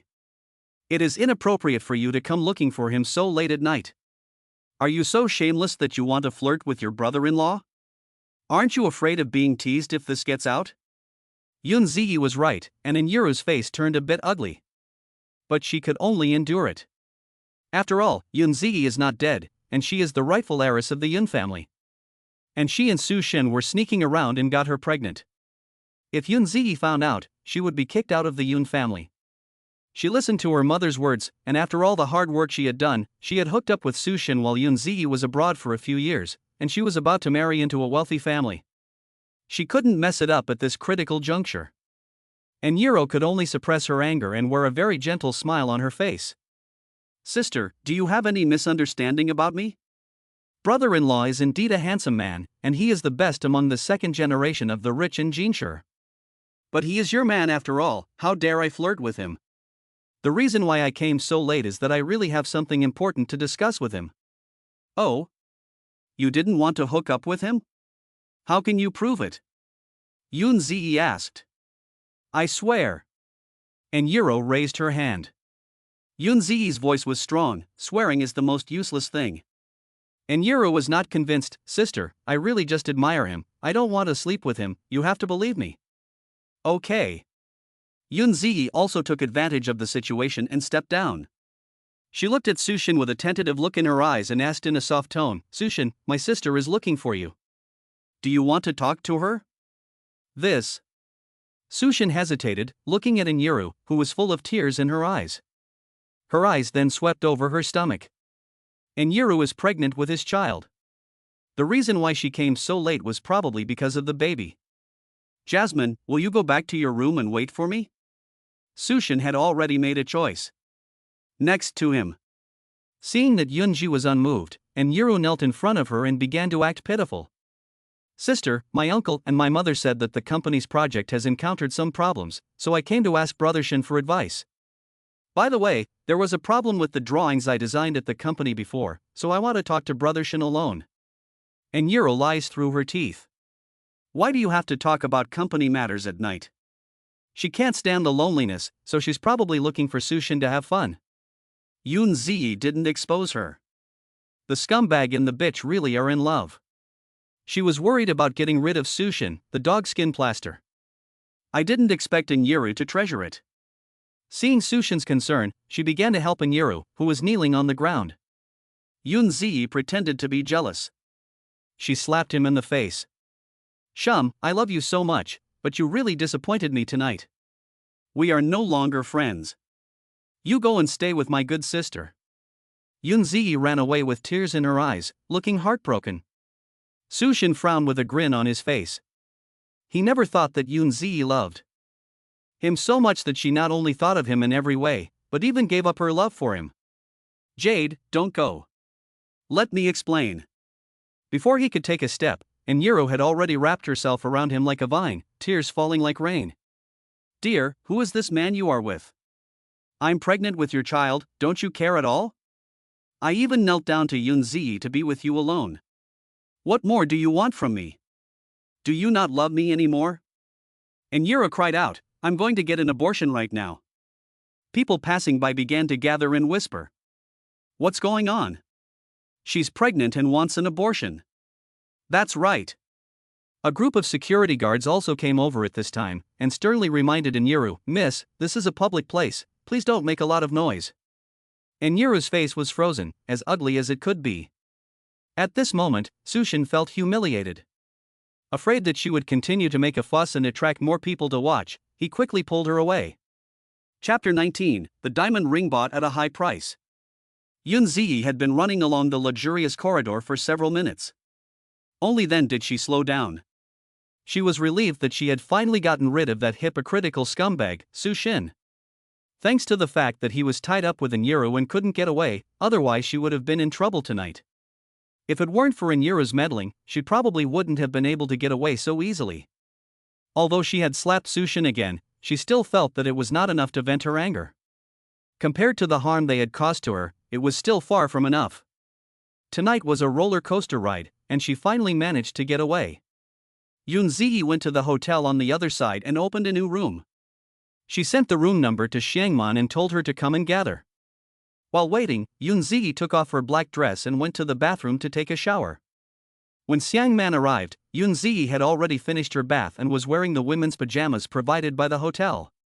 After opening the door, she sat in front of the dressing table. "The jewelry auction is still going strong tonight," Yunzi asked. "Xiang, do you want to go out for a walk?" Yunzi looked a little tired. She had been tormented by that manly Tian for nearly an hour that night, and she had to put on an act for Sushin. She planned to stay in the hotel and rest. Xiangman saw her somewhat decadent appearance as soon as she entered the door and couldn't help but tease. "That bitch Inyiru came to see Sushin. I thought you two would have a passionate battle for your husband, but I didn't expect it to end so quickly." "What battle for a husband?" Yunzi sneered, disgusted. "He is not worthy of being my husband. At best, he is just a heartless scumbag. Yunzi only has disgust for him." Xiangman smiled and said, "Oh, I was just joking. Don't be angry. But then again, after all, Sushin is still your nominal fiancé. How can you just give him up to Inyiru? It's so embarrassing to say it out loud." Yunzi sighed. "Do I still have any face? I almost lost my life, so what do I care about face? To be honest, I always feel that he is plotting against me. Fortunately, Inyiru came to take over the business, otherwise I don't know how I would get out of this tonight." "Is it really that serious?" "Yes." Yunzi nodded. "With a woman's sixth sense, there is no mistake. That's really disgusting. If he really has those thoughts about you, it's really dangerous." "Yes, so," Yunzi said, while applying lip balm to her lips. "So I have to think of a way to get out of this whole situation.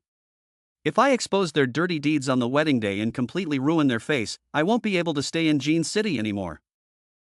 Shangman leaned closer to the edge of the bed, but accidentally saw the black gift bag on the bedside table. "What is this, Yuji?" Yunji didn't turn her head, but looked at the black gift bag through the mirror, her tone flat. "It's from Tian. Ah? The mysterious leader of the criminal organization? How did he end up here?" Shangman screamed, her pupils apparently dilated. Since the last time they had figured out how Yunzi had been saved, the two of them had suspected that Li Tai was a member of the criminal organization. Now, it was obvious that he was the leader of the criminal organization. Yunzi was slightly helpless. Not only was he here, he was also pestering me. He's a really difficult person, and he forced me to accept a gift. Upon hearing this, Xiangman quickly walked over to Yunzi with the black gift bag in her hand. "What did he give you?"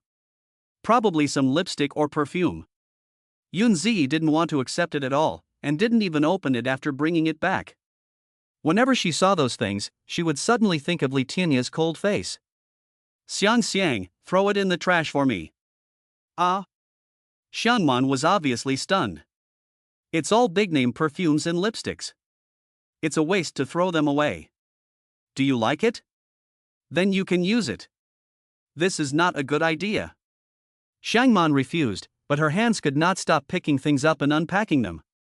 "Wow, this lipstick shade is so beautiful. And this one is also my favorite." Yunzi. Can this woman be a little more mature? A few lipsticks and she's so happy. "What's in here, Jinjin?"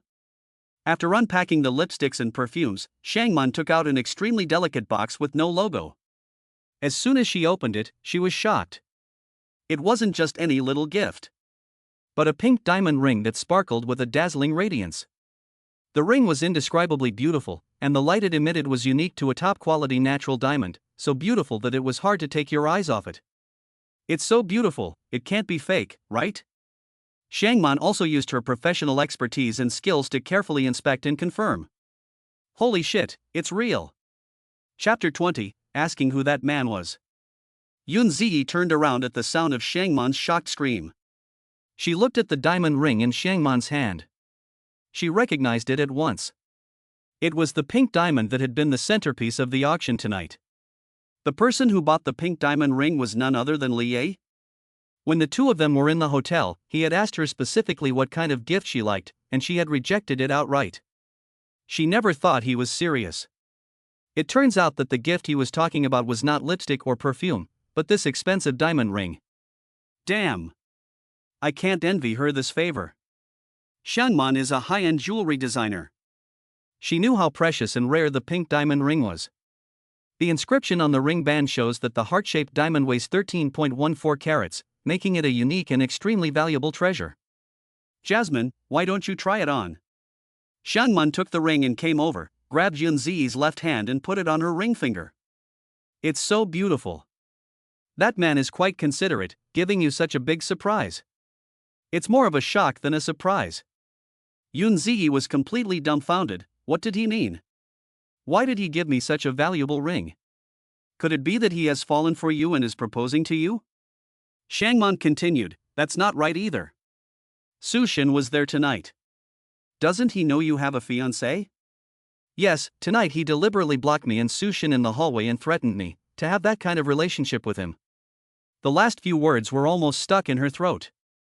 Yunzi was very scared and could not let him do whatever he wanted. She had to talk to him in person, so she immediately took off the diamond ring. I can't accept this ring, otherwise, I'll be linked to him and it'll be hard to untangle. Xiangman, you're not really marrying Sushin anyway. It's good that someone is pursuing you. The day of the wedding, the scandal of that bitch was exposed. We're going abroad. Why are you so nervous? Are you worried about his identity and that it's not up to par? Yunzi stood up firmly. I have made up my mind. No matter what his identity is, I can't have anything to do with him. I just want to get Sushin and Inyiru back. Since he is still here tonight, I am going to go find him and talk things over. I will also return his things to him. Yunzi had already rushed to the door. Xiangman did not stop her. Go ahead, it's good to clear things up. Remember to bring your cell phone and contact me if anything happens. Yes. Yunzi still remembered the hotel room number of Liye. So she went there based on her memory. However, she had not gone more than halfway when she was followed by Sushin. Ji. Yunzi turned around in surprise, her face a little cold. Aren't you going to accompany my good sister? Sushin approached and explained forcefully, I have already arranged a room for her. Are you still angry with me, Ji? Oh, what's that in your hand? Sushin's eyes were sharp, and his gaze fell on Yunzi's tightly clasped hands. It seemed to be something precious? Yunzi didn't want to show it to him, but he had already grabbed her wrist and forcibly opened her hand. How did you get this ring? Sushin had lost face that night. The pink diamond was sold for too high a price and was eventually bought by a mysterious person. Many people sneered behind his back, saying that the Su family was nothing but a name. Sushin's face was rubbed on the ground. This ring is a disgrace to him. Ji, who gave you this ring? Sushin's tone became stern, and he grabbed Yunzi's wrist. You are my fiancé, how can you hold a diamond ring that someone else gave you and bring shame to our family? Let go. Yunzi resisted. Yunzi, you are my woman, wearing a diamond ring from a wild man is like slapping my face. Sushin was furious, and he took the ring away from her and threw it into the trash can without mercy. Chapter 21, I must see him tonight. Losing the ring was not enough to satisfy him. He raised his voice. Yunzi, you're not going to say anything, are you? I'll find out myself. I want to see who the man is who's going to bid a high price for the pink diamond and give it to you tonight. What do you mean? Seeing that the other party was furious, Yunzi had to pretend to be calm. Are you suspecting me of having an affair with another man? Isn't that the case? Sushin pointed at the diamond ring that had been thrown in the trash. If there's nothing to it, how do you explain that ring? Sushin, who was angry, was terrifying. Sushin already suspected that she was having an affair with another man. He just didn't have any evidence to prove it. A diamond ring alone doesn't mean anything. As long as I quickly return the ring, this matter can always be settled as soon as possible. Yunzi. You're not going to say anything, are you? I'll go check it out myself. There's no one in the gold market that I, Sushin, can't find. After Sushin angrily made his threats, he left Yunzi behind. A few seconds later, his figure gradually receded. Obviously, his dignity as a man had been challenged, and he was very angry. But what right did he have? He was the one who had betrayed himself first, and had done something so immoral with Inyiru. What right did he have to stand on the moral high ground and accuse himself? Yunzi squatted on the ground, feeling a bad premonition. Her plan might not work. After all the hard work, it was still not enough to overcome the miscalculation. Her original plan was to embarrass Sushin and Inyiru at the wedding, and then find a way to get out of it. Now, she might not be able to wait until that day. The ring was expensive and not to be trifled with, so Yunji quickly ran to the trash can to look for it. After searching for a long time, she finally found it in the trash can. The ring, which had originally been shining brightly, was now stained with soot and dirt. Yunji quickly used her clothes to wipe it clean, trying to make it as good as new. She didn't know how long it took. She finally calmed down and went to find Tian. With her memory, she came to the luxurious VIP suite, where she was stopped by 2 bodyguards waiting at the door. "Miss, you cannot enter without our boss's permission." Yunzi stopped in her tracks. "I have something important to discuss with him." "Could you please go in and tell him?" The 2 bodyguards looked at each other, then at Yunzi. "Sorry, but our boss is not in the room right now." "When will he be back?" "I don't know." The bodyguards only knew that Li Yi had gone out and was currently catching up with the auction house owner. It was unknown when he would return to rest. "Miss, why don't you go back first and come back later?" Yunzi, however, had no intention of leaving. "It's fine, I'll just wait for him here." Seeing that she was so persistent, the 2 bodyguards didn't know what to say. Inside the luxurious private room, the air was filled with the aroma of a top-notch cigar. Yi Yuan smoked a cigar and drank with Li Tian. He drank it down and refilled his glass. There were many empty bottles on the table, and seeing that Li Ye had no intention of stopping, Yi Yuan spoke up. "Are you in a bad mood?"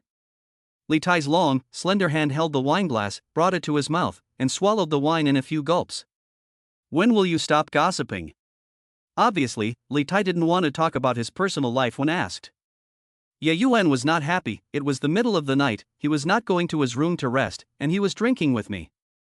He had to tell me a reason. "Don't tell me you're upset because Wolf got lost?" "Ha!" Li Tai raised the corner of his mouth and gave a meaningless laugh. He then picked up a cigarette on the table, took one out, put it in his mouth, and lit it. Obviously, Yi Yuan couldn't get anything out of him. Just as Yi Yuan was about to try another approach, he saw Fengza push open the door and walk in. "Young master, Miss Yunzi is looking for you." Chapter 22, Into the Tiger's Mouth. Yunzi? That woman avoids him like the plague. She would rather be a million miles away from him, so how could she come to him of her own accord? Li Tian took a puff of his cigarette, and his deep gaze was unusually cold. Fengza stood at the door, not knowing what to do when the young master did not say anything, so he continued to report. "Young master, she is waiting at the hotel room door right now, as if she has something important to discuss with you. She said she must see you tonight no matter what." Yunzi is very stubborn. The bodyguard had already tried to persuade her, but she was adamant about not leaving. Fengza sensed the cold air coming from the private room and thought it was disturbing his master's mood. "If you are not available, I will go and turn her down now and find a way to get rid of her." "Wait." This voice is coming from Yi Yuan. He raised his charming, seductive eyes and said teasingly, "It's a waste to send her back now that she's already here. By the way, Fengza, don't you think your master is missing something?" Yi Yuan's eyes swept over Li Tai's tall and straight figure, as if he had something in mind. Fengza did not dare to speak, and looked at Li Tai, as if waiting for an order. "Go." Li Tian's lips parted slightly, and his voice was cold and ascetic. "Tell her to come over. If there's anything to discuss, come here." "Yes." Fengza nodded and left the luxurious room to go to the hotel entrance to find Yunzi. At the entrance to the hotel room, Yunzi had been waiting for a long time. There were almost no other figures in the luxurious corridor except for the bodyguards on duty. She couldn't just go and see him whenever she wanted. It was late at night, and he had not returned to his room to rest. She did not know when she would be able to see him. Holding the diamond ring in her hand, Yunzi continued to stand there firmly. "Miss Yun." Fengza was walking over with a few bodyguards in black suits, and he spoke politely to Yunzi. "I'm sorry to keep you waiting. Our young master has a guest and won't be able to come for a while. Our young master invites you to come and sit down." If you don't mind, please follow me. Fengzai's attitude was sincere, giving people a feeling of being respected and kind. If Yunzi didn't know about Li Tianai, she might have been fooled by this false impression. Who is Li Tai? Overbearing, paranoid, decisive. Fengza, as one of his closest people, must have been influenced by him over time. The more she gets to know him, the more mysterious he seems. She had come to the right place tonight. She quickly returned the expensive ring and never wanted to have anything to do with Li Ye again. With this in mind, Yunzi followed Fengzai and they arrived at the luxurious private room. Miss, our young master is inside. Go on in. Fengza pushed open the door to the private room and warned her to be careful as she slipped inside. The moment the door opened, the room was dimly lit and pop music was playing. All she could see were the silhouettes of two men sitting on the sofa. Yunzi walked in, ignoring the empty bottles on the table. Mr. Li, I'm sorry to bother you at this late hour. Yunzi cut to the chase and got straight to the point. I appreciate the gift, but it's too valuable. I can't accept it. Before she could finish her sentence, she heard Li Yanyan's voice. Come here. The cold voice, which was already tinged with alcohol, was even more ambiguous than usual. Lai Taihai gestured to the empty seat next to him and said, sit down. Yunzi looked at the leather seat next to him, and a picture of that night flashed through her mind. Her palms were slightly sweaty, and she mustered up the courage to say, to be honest, I came to return your ring. Chapter 23. Yunzi was forced to stay. As soon as she finished speaking, Yunzi couldn't wait and handed him the diamond ring in her hand. Her pale, delicate hand touched Li Tianya's palm, gently sliding across it, leaving a ring behind. Lai Tai slightly opened his lips. You don't like what I gave you? Although his tone was calm, Yi Yuan, who was sitting next to him, had long since sensed Li Tai's anger. He and Yunzi's business, Yi Yuan can't get involved, so he can only sit on the side with a glass of wine and be an ice sculpture. He had originally thought that the two of them being together would have some sweet and loving scenes, but this is clearly a narrow path of hatred filled with smoke and gunpowder. They were about to start fighting. Interesting, really interesting. Ye Yuan couldn't help but say at this moment, little beauty, you are the first woman who dared to reject him. You still don't know, right? This guy is more terrifying than a ghost when he goes crazy. Yunzi was angry because this ring had almost ruined her plans. She had been holding back for a long time. She was already in a bad mood, and now Yi Yuan had come barging in on her, so she didn't give him any face. I'm not little beauty. I have a name, it's Yunzi. And ghosts are nothing but a figment of the imagination. The most terrifying thing in the world is the human heart. There's nothing more terrifying than the human heart. Yunzi's mouth was full of gunpowder. She almost made Yi Yuan speechless. Fuck. He looked at Li Tianai in disbelief. Your woman is as wild as you are. I've never been so humiliated in my entire life. There's going to be some good drama tonight. The days to come will be absolutely wonderful. Get out.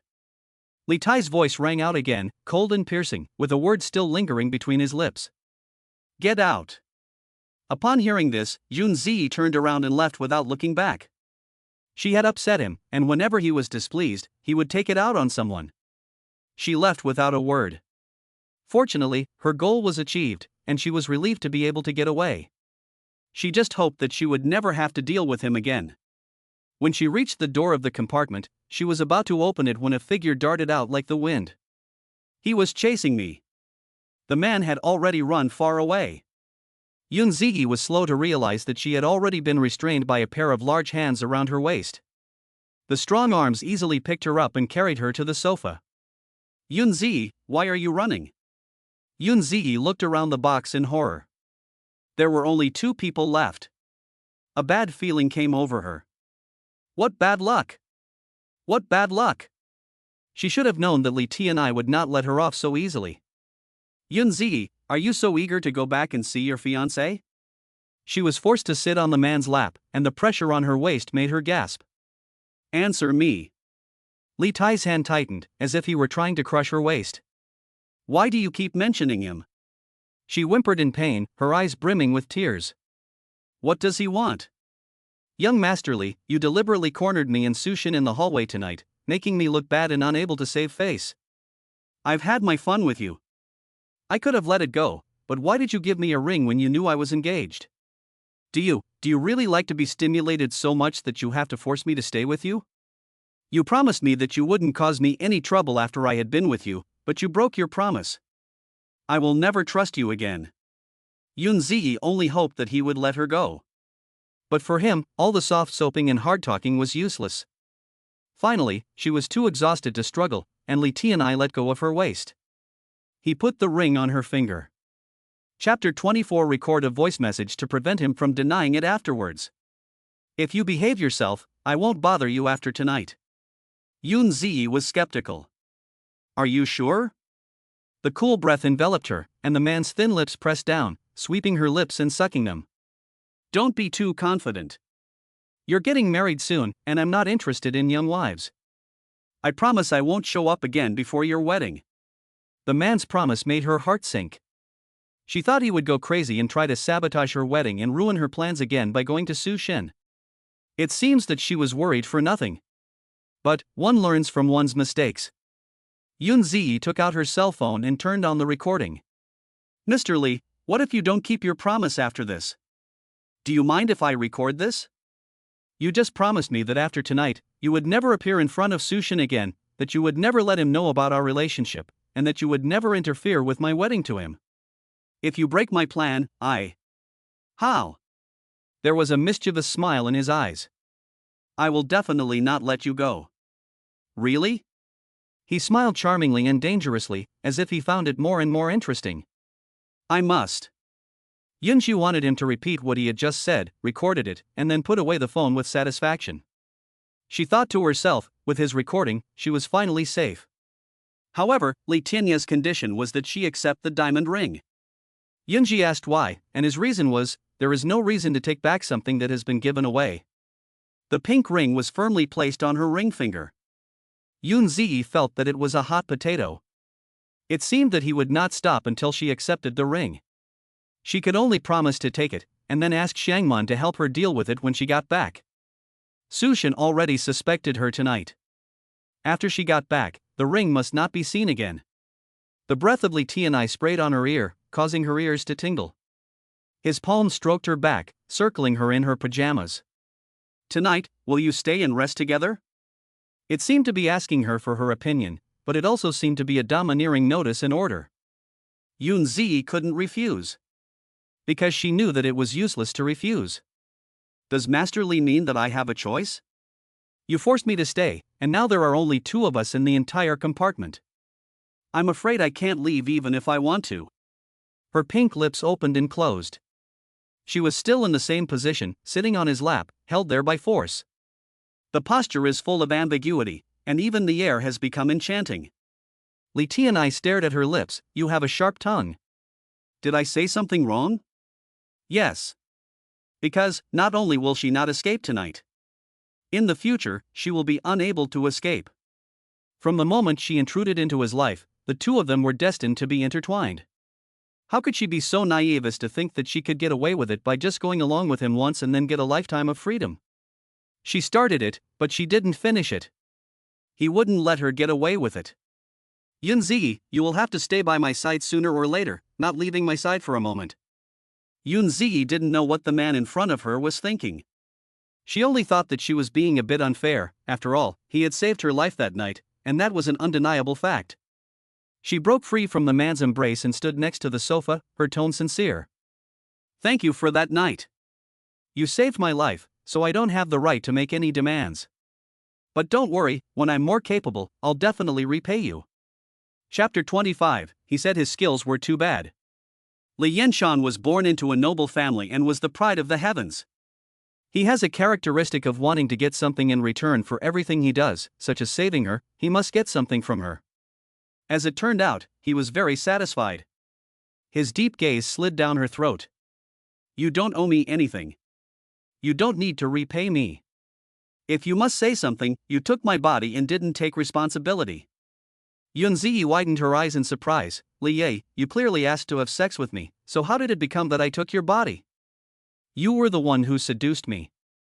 A young girl's delicate body made his blood boil, and seeing her aroused him. What was that but seduction? Yun Ziyi bit her lip and racked her brains to defend herself. I can say that I seduced you once or twice, but now you've locked me in here. What does that mean? You're telling me to stay and rest with you, but I can't have seduced you, too, can I? After saying that, she gathered up the silk pajamas on her body. The two-piece pajamas wrapped her body tightly. If this is also considered seduction, then there is no law in this world. What is this if not seduction?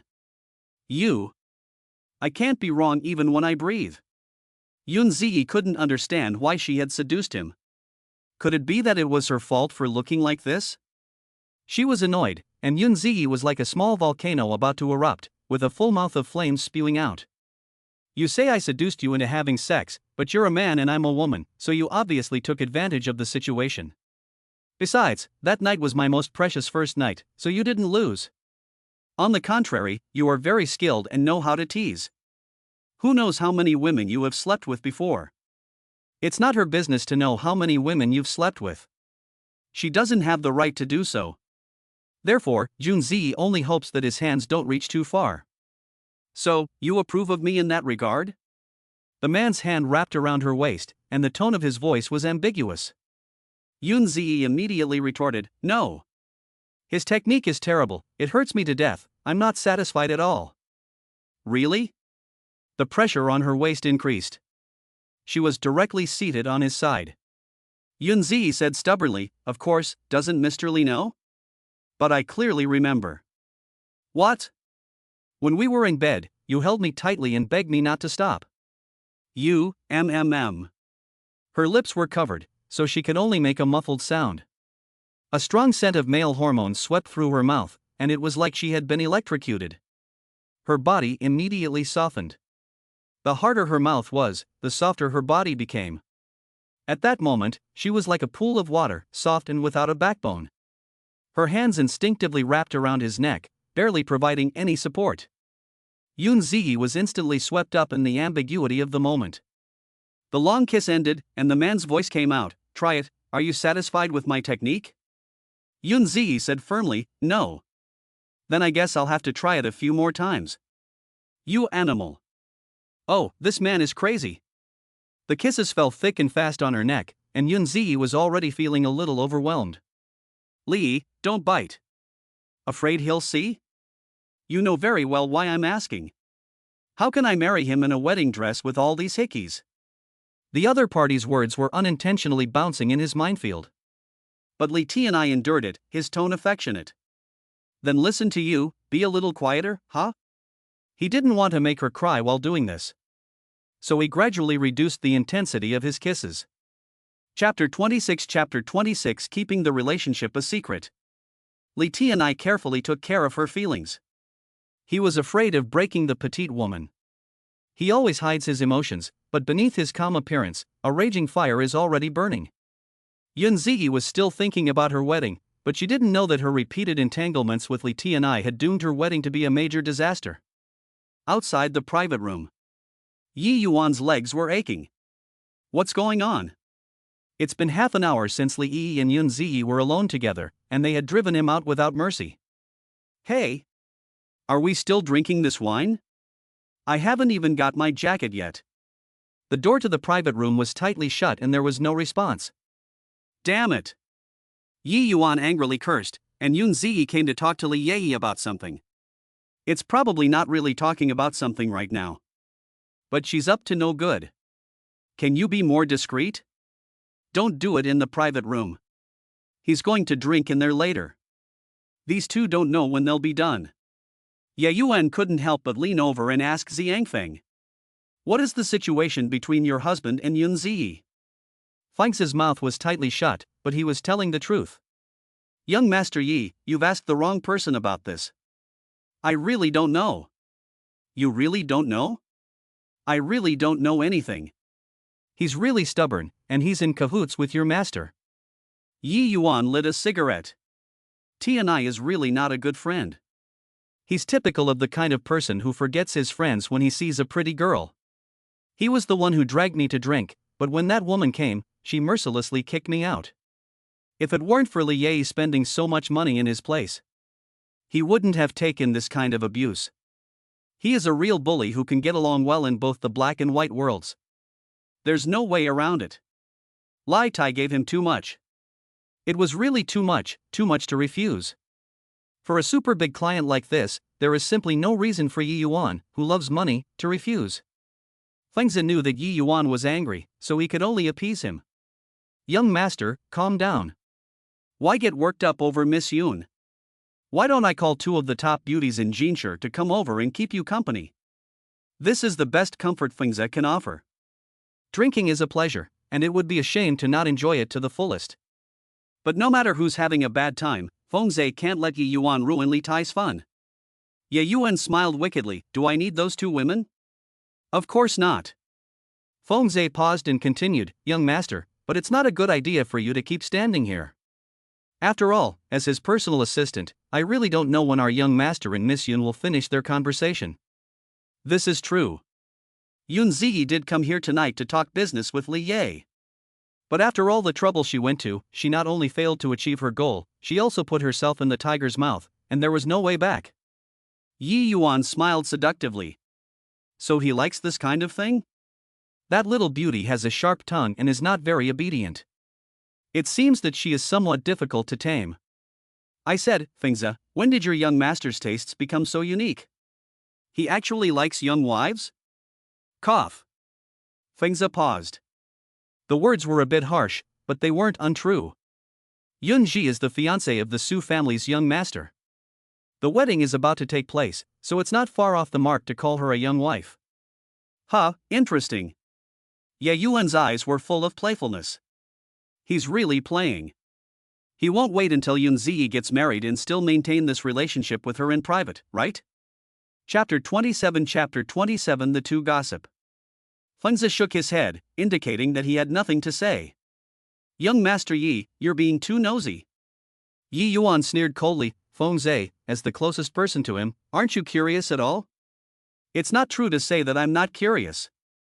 But Fengzi didn't know what his master was thinking. After all, before this, he was a very good man who kept himself clean, except for his strange temper. Now, he is entangled with a woman who is about to get married. It doesn't seem like a good thing. If it gets out, it will damage the young master's reputation. If it gets back to the family headquarters, it will surely cause a lot of turmoil. Young Master Yi, what do you think of this matter? It's hard to say. Yi Yuan turned his head to the side and subconsciously glanced back at the door of the box. After all, it all depends on how he thinks.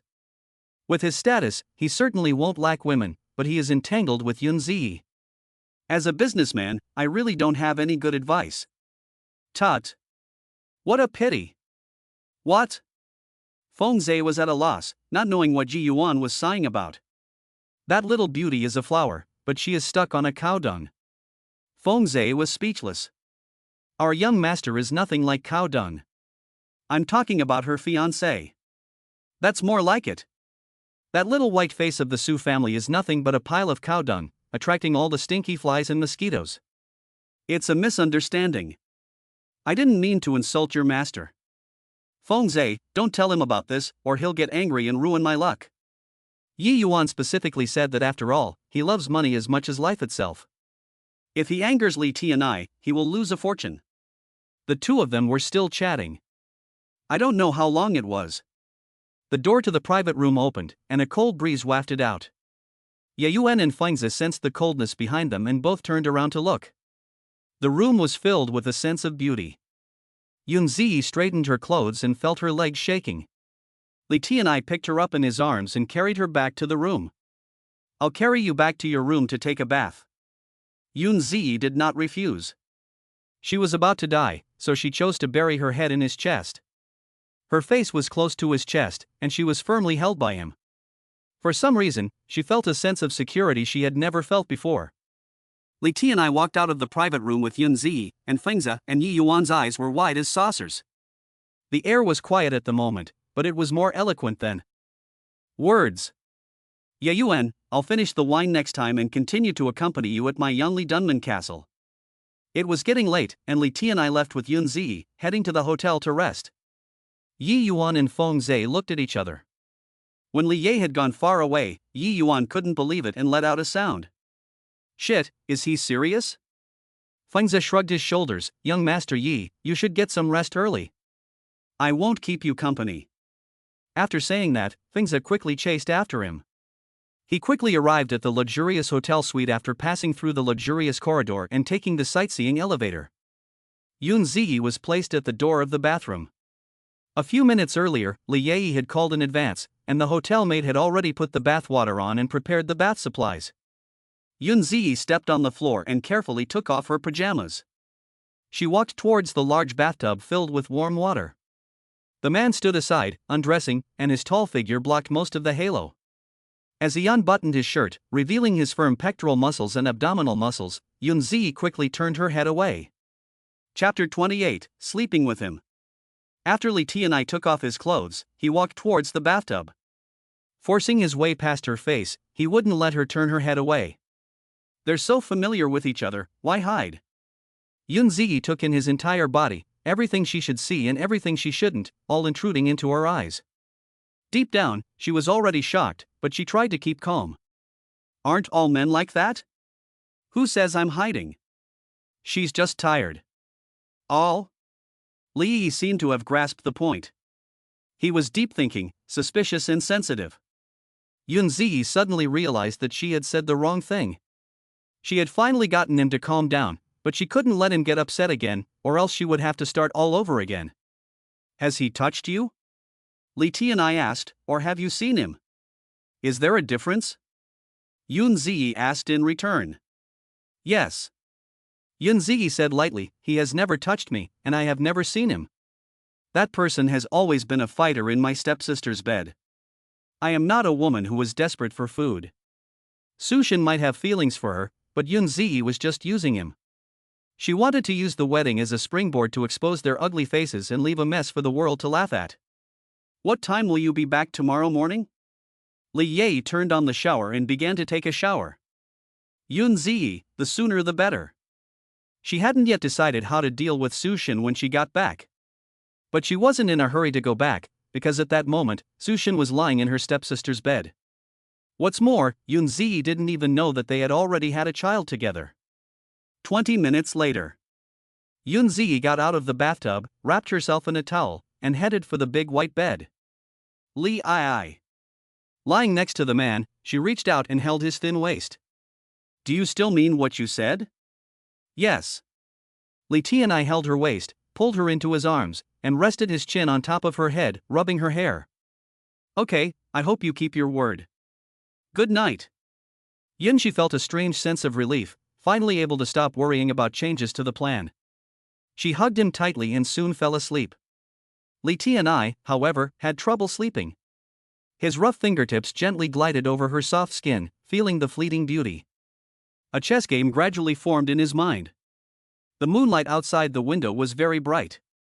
In the hotel room, Xiangman sent several messages to Yun Ziyi, but she didn't reply. Xiangman had to go out to look for her. The last message from Yun Ziyi was still displayed on the screen of her phone. Xiang, things are not going as smoothly as I thought. Tian asked me to stay, and I don't know when I'll be back. You go to sleep first, don't wait for me. Can you sleep? Of course not. Xiangman looked for a long time but couldn't find Yun Ziyi. She was afraid that something would happen to her in this mixed crowd, so she had to find the bodyguard to find out what happened.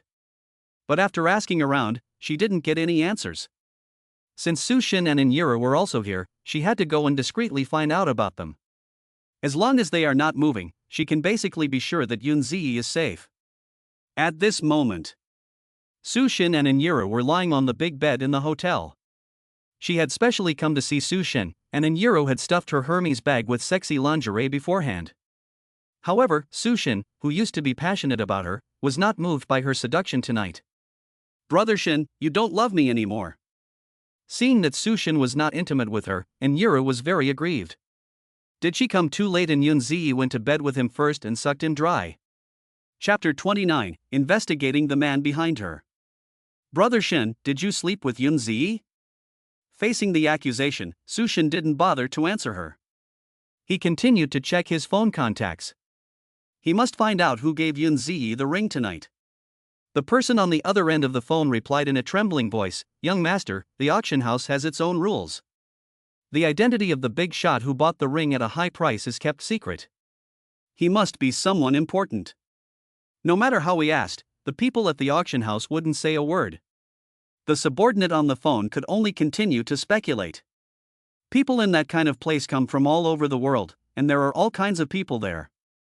Plus, the people at the auction house help keep the identity secret, so it's really impossible for the little ones to find out. Sushin was furious. "If you can't even handle such a trivial matter, what am I paying you idiots for? What kind of men does Yunzi know? Besides the sons of the wealthy families in Jean City, who else could she possibly know? I want a list of all the men on Jean City's rich list who are suspects. I want to see what kind of man Yunzi is having an affair with behind my back." Upon hearing this, the subordinate on the phone paused for a moment and speculated, "Master, the person who was able to bid for the pink diamond at such a high price must be someone with a lot of connections. If we offend the wrong group, I'm afraid the master will blame us. Besides, Miss Yunzi is not favored by the Yun family. Besides you, which other young master would be eager to marry her? This doesn't make sense." The subordinate thought that perhaps Sushin had hallucinated and misjudged the ring. But he didn't dare say it, because he would be docked a pay cut. Sushin was originally burning with anger, but after hearing this, he gradually calmed down. His voice was a little calmer. "Just go and check it out. No matter who the other person is or what their background is, I want to find out." "Yes, but have you ever thought about what would happen if the other party's family background is far superior to yours? It's not hard to guess. There are not many people in the whole country who can afford to be so generous." Sushin gradually couldn't hold back his anger. "If you want me to check it out, then just go and check it out. What's the big deal? I don't believe that she, Yunzi, has the capital to meet a man of better quality than me." The phone hangs up. The man threw the phone aside. Inyiru stopped her tears. Even if she was being pretentious, she could sense Sushin's displeasure. "Honey, what's going on?" Sushin leaned against the bed, and when faced with the inquiry, his expression was slightly solemn. "Xiaoro, this time Yunzi escaped successfully, perhaps it wasn't that simple." His intuition told him that it might not be a coincidence that he had failed to kill Yunzi that night. This series of events, taken together, is simply too unbelievable. And Yiru's face instantly became anxious. How could she not hear the deep meaning in Sushin's words? The two of them had already sensed something, but they didn't know that Yunzi was faking amnesia, and that she even had evidence of their affair. "Brother Shin, you mean that Yunzi didn't die that night, and that someone important saved her?" Sushin replied, "After I came back, I wondered how a weak woman could escape from such a remote forest suburb in one day. It seems that we have overlooked something. Ruwa, we need to find someone to go back to the scene of the incident and see if there is anything missing. In theory, they shouldn't revisit the scene of the crime. Returning to the scene of the crime is a big taboo. But right now, I can't rest easy without checking it out. I hope it's just a coincidence that Yunzi was able to escape." And Inyiru thought with some disdain, "What big shot could Yunzi know? She has been in the Yun family for more than 10 years. I know her circle better than anyone else." Chapter 30, Farewell, Mr. Lee. According to Yunzi's personality, if there really is a big shot backing her up, I'm afraid she would have long since wanted to kick me and my mother out of the house, and she would never be willing to submit and take abuse. That's what she says. But after all, it involves murder. Even though she thought Sushin was overreacting, Inyiru still couldn't let her guard down. After all, it was her idea to kill Yunzi. After getting together with Sushin, the two of them were in love, and she regarded Yunzi as a thorn in her side, begging Sushin to help her get rid of Yunzi. The two of them chose that night, which was dark and windy. They thought they could take advantage of the rainy night to get rid of her once and for all. Who knew that so many things would happen? "Xiaoro, I've been busy with the wedding preparations these few days, so I'll leave the investigation of Yunzi to you." Sushin doesn't have the ability to split himself into two, so he has to coax Inyiru and also coax Yunzi. He had finally changed his mind about her, and he hoped that Yunzi wouldn't disappoint him. If Yunzi really secretly had an affair with a man behind his back and gave him a green hat, he would definitely not let her off so easily. A few hours passed. When dawn broke, the detective that Inyiru had sent to the scene at great expense sent back word. The other party said that the scene had been cleaned up long ago, that nothing was missing, and that there was nothing suspicious to find. She put down the phone and put on the V-neck dress that was lying on the side. Don't worry, the scene was cleaned up very well, there's nothing suspicious, Junzi can't do anything to us. Sushin nodded and got up to wash. He had slept at the hotel at the auction site the night before, and he wondered how his fiancée Yunzi had been. Sushin deliberately snubbed her in order to give her a taste of her own medicine. However, as soon as he got up, Chairman Su's phone rang, urgently asking him to return to discuss something. Shuro, I'll arrange for someone to take you back. I'm going to find Yunzi. Inyiru was a little jealous, but she had no choice. After all, Yunzi was still alive, and she could never be seen in the light. To completely dominate Sushin, having a child in her belly is not enough. In the end, Inyiru could only hug the man and demand a kiss, before reluctantly leaving. On the other side, in the luxurious suite of the hotel, Yunzi, who had fallen into a warm dream, woke up slowly. She slept very soundly last night. I have to say, Tian is a good bed partner. Next to her, Li Yen seemed to be sleeping even more deeply than she was. Yunzi carefully broke free from his arms and sat on the edge of the bed. It was already bright outside the window, and it was not a good place to stay. She tiptoed into the bathroom, washed up, dressed, and then returned to the edge of the bed. Tian, I won't see you again. Take care. Her white hand gently glided over the man's chest, a little bit of transient sadness, after all, this was her first man. Looking at his handsome and extremely aggressive face, she couldn't help but lean down and gently kiss the man's cheek. From now on, she would sever all ties with the head of the criminal organization. Yunji left, leaving a note on the bedside table, Mr. Li, farewell forever. She gently closed the door and began her journey of business. At the moment the hotel door closed, the man opened his deep, penetrating eyes. He turned his body and picked up the note the woman had left on the bedside table. Farewell? The deep eyes were tinged with an inexplicable color. He gently ran his fingertips over the cheek she had just kissed, the soft touch still lingering. Farewell? Yunzi, you think so beautifully. Chapter 31, Rush to the hospital. At the same time.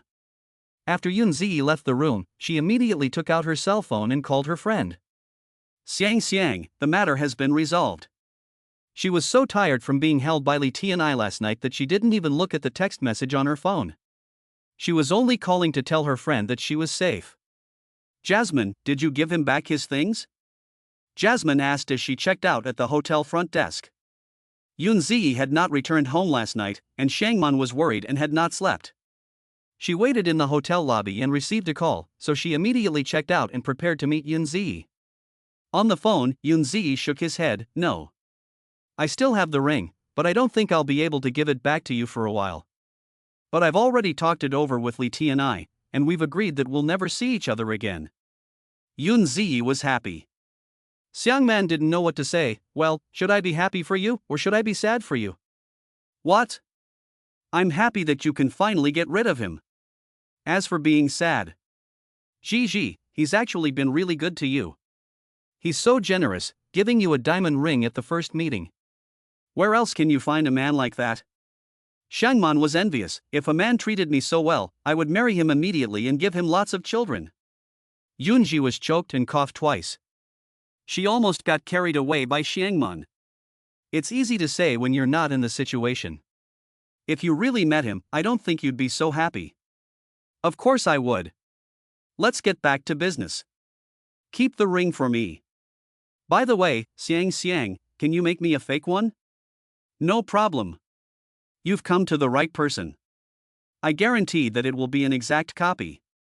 As long as it's not authenticated by a professional, it will be indistinguishable to the naked eye. Okay. I'll leave it to you. The sooner the better. Sushin already suspected her last night.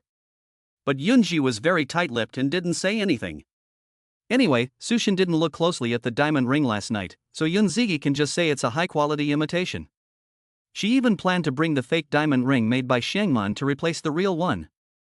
Sushin would have no evidence. After the two met up, Shangman began to ask her what she planned to do next. Gigi, with the evidence you have, you can make them look bad, but you might have to think long and hard about how to get rid of them. Yunji nodded.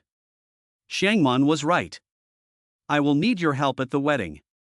At that time, I will find a way to let you get away with it, and I will bear all the consequences myself.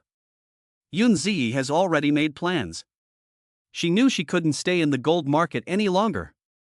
She must arrange her own escape within these few days. Leave the auction house. Yun Ziyi came directly to the hospital. Her stepmother, Ding Mei, was still in the hospital because she had lost her baby, and her father was by her side every step of the way.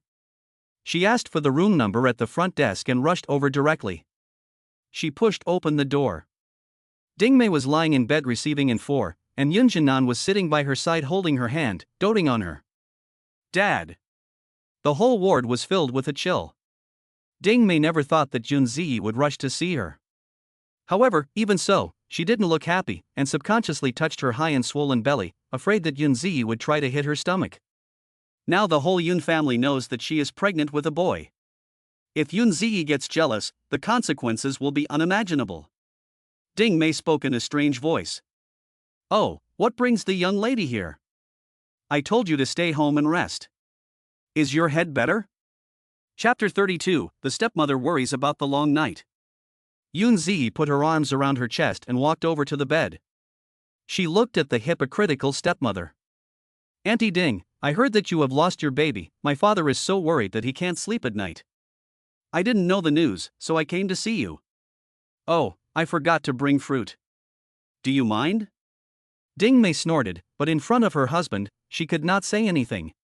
Yun Ziyi continued, the weather is so hot and humid, and pregnant women are already hot-tempered. Auntie Ding should control her emotions more and not get upset again, or it will be bad for the baby. Yun Jinan agreed. He is right, dear, don't be so angry all the time. Didn't the doctor say that pregnant women need to be calm and peaceful? Getting angry easily will only affect the baby. Yun Jinan is over 50 years old, and it was not easy to get this son. He really treasures him. Yun Ziyi was a little heartbroken. She didn't want to see them cuddling anymore. She immediately returned to the topic at hand. Dad, you and Auntie Ding have been at the hospital recently and haven't had time to plan my wedding. Anyway, the Su family will have a grand wedding, so let's keep things simple in our family. I'll ask Xiangman to be my maid of honor, so she can take care of things. This way, you'll be more relaxed, and Auntie Ding can rest assured while she's at the hospital. This wedding was Yun Ziyi's plan all along. She didn't plan to marry Sushin, and at most, it would be a fake wedding. The Su family had already sent out all the invitations, so when the killer move was made at the wedding, and the media reported on it, it would spread throughout the country in a matter of hours. As for the Yun family, the simpler the better. Yun Ziyi didn't want to waste time. Yun Jinan looked a bit solemn. No matter how simple it is, it can't lose its grandeur. After hesitating for a moment, he slowly looked at Ding Mei. What do you think, dear? Ding Mei hated Yun Ziyi to death. Seeing her affected manner made her feel sick to her stomach. How could she be happy to help her with her wedding? Now that she is in the hospital because of the baby, she wants to wash her hands of the whole thing. After all, Yun Ziyi is not her own daughter, so why bother with a grand wedding? Naturally, she would save as much as possible and not take a single penny of her dowry. Since she can't get rid of Yun Ziyi and the wedding is unavoidable, Ding Mei can only try to protect the family's wealth as much as possible, leaving it to her unborn son and Inyiru. At the moment, she naturally hopes that Yun Ziyi will get married as soon as possible, so as to avoid seeing her and being annoyed. She also worries about the baby in her belly all the time, afraid that there will be more trouble if she waits too long. Ding Mei's mind was busy calculating, and she squeezed out a smile and said, Ziyi is right. Zheni is right. The most important thing is that she is happy with her marriage. Jinan, let's not interfere with her. Ding Mei expressed her support. She has her own agenda, but I don't know what Yun Ziyi is up to. Whatever the medicine is, this is the best choice for now. Yun Jinan smiled and said, since that's the case, your Aunt Ding has spoken, daughter. You can handle this matter yourself. If there is anything that needs to be arranged in the manor, ask the housekeeper and Auntie Zhang to help you. Yes. As soon as Yun Ziyi finished speaking, there was a knock on the door outside the ward. Knock, knock. The door to the ward was pushed open and Sushin walked in. Jinjin, why are you here? Sushin left the hotel early in the morning and couldn't find Yunzi. He couldn't get through on the phone, so he rushed to the Yun's house. He was told that Yun Jinan and his wife were at the hospital, so he hurried over. He came to settle the score with Yun Jinan. After the argument last night, they parted ways, and Yun Zi has not spoken to him since. Looking back, Yun Zi was slightly shocked. Why did you come? Chapter 33, Wedding Preparations. I asked him to come. Yun Jinan's tone was stern, like an old father. Daughter, Mr. Su is very much in love with you. The wedding is coming up soon, so don't be so stubborn. He called me early this morning and said that you two had a little disagreement last night and left the auction in a bad mood. Every couple has their ups and downs, it's normal. That's how life is. Just talk it out. You should stop too, don't make a fuss. Yun Zi nodded, pretending to agree with her father. On weekdays, Sushin would come to the Yun family whenever he had nothing to do, and he had also directly skipped over her and her father when it came to the engagement. Today, she expected that Sushin might come to see Yun Jinan. She came to visit him to try her luck. She never thought she would actually run into him. In that case, Yun Zi had no choice but to play along. Shum. It's fine if you don't trust me, but you can't slander me, can you? Last night, my sister went to see you. As a normal woman, it's only natural that I'm jealous and angry. Maybe you don't think I'm qualified, but you left me behind for no reason and ignored me without listening to my explanation. Sushin was confused. He looked at Yun Zi, whose eyes were misty with tears, and she was so charming that he felt inexplicably sad. But he was still angry. How do you explain the ring? Yun Zi shrugged. I have a good relationship with Xiang. Before the Xiang family fell into poverty, she helped design jewelry for high-end brands for many years, and accidentally came across the design for a pink diamond ring. She thought it looked good, so she made a replica of the ring and gave it to me. The ring was only the ring holder that was real, and the pink diamond was synthetic. You were so angry last night that you threw it in the trash, but I picked it up and returned it to Xiangman. The dark look in Sushin's eyes faded, and a flash of pain crossed his eyes. He took Yunji into his arms and stroked her hair. I'm sorry, Gigi, I misunderstood you. He should have known that no one would be so generous as to give her a ring worth over 1 billion yuan. Sushin felt guilty about his behavior last night. How could I not have thought that Xiangman was a jewelry designer? Yun Jinan can testify to this. He laughed and said, Ashun, I know about Xiangman. Our families were neighbors, but then her family went bankrupt. Oh, yes, part of the business was bought by your Su family. I've known her since she was a child. She's always liked colorful gems, and she gave Yi a lot of them in the past. Sushin said in a deep voice. So that's how it is. Isn't that right? Since the bankruptcy, his father has been in debt and unable to pay it back, so he went to jail. The girl probably doesn't have the money to buy luxury gemstones to waste, but she can play with fake ones. Well, let's not talk about this anymore. From now on, I'll leave my daughter in your care. I'm very relieved. Sushin nodded emphatically. Father-in-law, I will not let you down. It's all very well and good, but I don't believe a word of it. She was uncomfortable being hugged, so she quickly pushed Sushin away. What a jerk! Shine, I have things to do, I'm going home first. Yun Zi used this as an excuse to get away. Sushin chased after her. His guilt was real, as was his suspicion. So he planned to get close to her while having someone investigate her suspicious behavior. Yun Zi stopped in her tracks. My father is with my aunt in the hospital to take care of the baby. As you can see, there is no one at home to take care of it, and there is no one to help with the wedding. I have to rush back to do it myself and try to make it as festive as possible. Chapter 34, Deliberately Seducing Sushin. Jasmine. Sushin's tone suddenly became magnetic and indulgent. So you've been paying attention to our wedding, even going so far as to do it yourself? Yes. How could I not do it myself? Sushin naturally couldn't understand the mockery in her eyes. Gradually, he had fallen into the gentle trap woven by Yunji. I'll take you home. It was rush hour when they left the hospital, and there was some traffic, so it took about an hour to get to Yun's house. Yunzi told Sushin, Ashun, I am very happy to be able to marry you in full view of the envious eyes of everyone in the city. The implication was that she must make the wedding arrangements as lively and exciting as possible, and it would be best if everyone in the city knew about it. After getting out of the car, Yunzi gently hooked his tie with her hand and smiled faintly. It would be best if the wedding could be broadcast live. Her fingertips glided over his chest through his clothes. His heart was pounding, and his voice was hoarse. Yunji. He had never known that Yunzi had such a talent.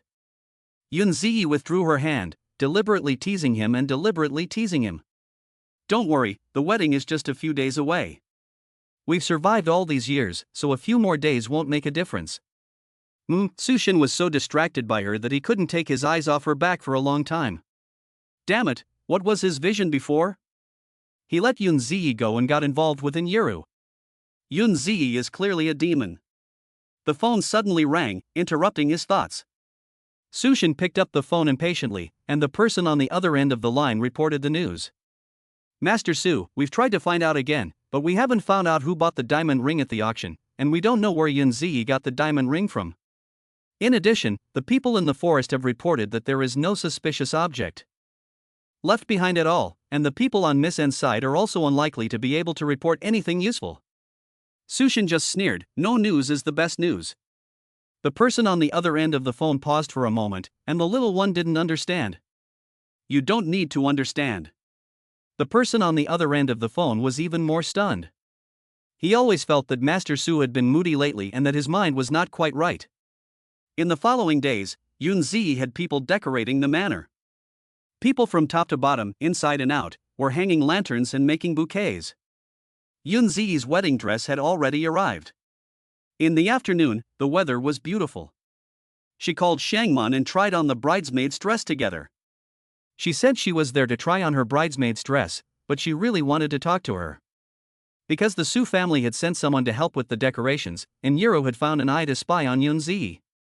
Although Yunjinan and Ding Mei were still in the hospital, Ding Mei was too pregnant to move, but she had been in contact with Inyiru in private, and the two of them had discussed strategies. Seeing that Yunzi was about to marry Sushin, Inyiru was so angry that her face turned green. She spent the whole day touching her baby in her belly, thinking about how to plan for the future. It was all because she had lost her chance last time, allowing Yunzi to escape by a whisker. Otherwise, she would have been the one wearing a wedding dress and marrying into the Su family as the young mistress. Thinking about this, Inyiru was so angry that she cried to Ding Mei on the phone, "Mommy. Why? Brother Shin said that the person he loves is me, and now he is about to marry Yunzi. What should I do?" Ding Mei was lying in the hospital, barely able to take care of herself, and she was also on the verge of losing her temper. It's all your fault for not being able to see such a good opportunity. Now, I have a headache just looking at her. It's actually a good thing that she's marrying over there. But I'm afraid that there will be more problems down the road. If she really becomes the young lady of the Su family and gets married, then what will I be? Chapter 35, I dream of giving birth to Yunzi's younger brother. What are you afraid of? Just keep in touch with Sushin in private, coax him a little, he won't treat you badly, don't make him angry, and your brother will be born in 2 or 3 months, don't make trouble for me during this time, you just have to bear with it, when the time is ripe, I will find a way to help you get your job back. In short, before the child in my belly is born, don't make any rash moves. First, make sure your brother is born safely and secure his position. Then, I'll help you fix Yunzi. Yes. For now, this is the only way. Before the baby is born, Yunzi still has a say in the family, and even Uncle Yun will still have mercy on her because of their blood relationship. Anyway, she won't be able to be so arrogant for long. And Inyiru did not tell Ding Mei about her pregnancy. She just nodded in agreement with her mother's opinion and then hung up the phone. Yunzi changed into a wedding dress with the help of the maid. The dress designer sent by the Su family was very satisfied when she saw her in the wedding dress.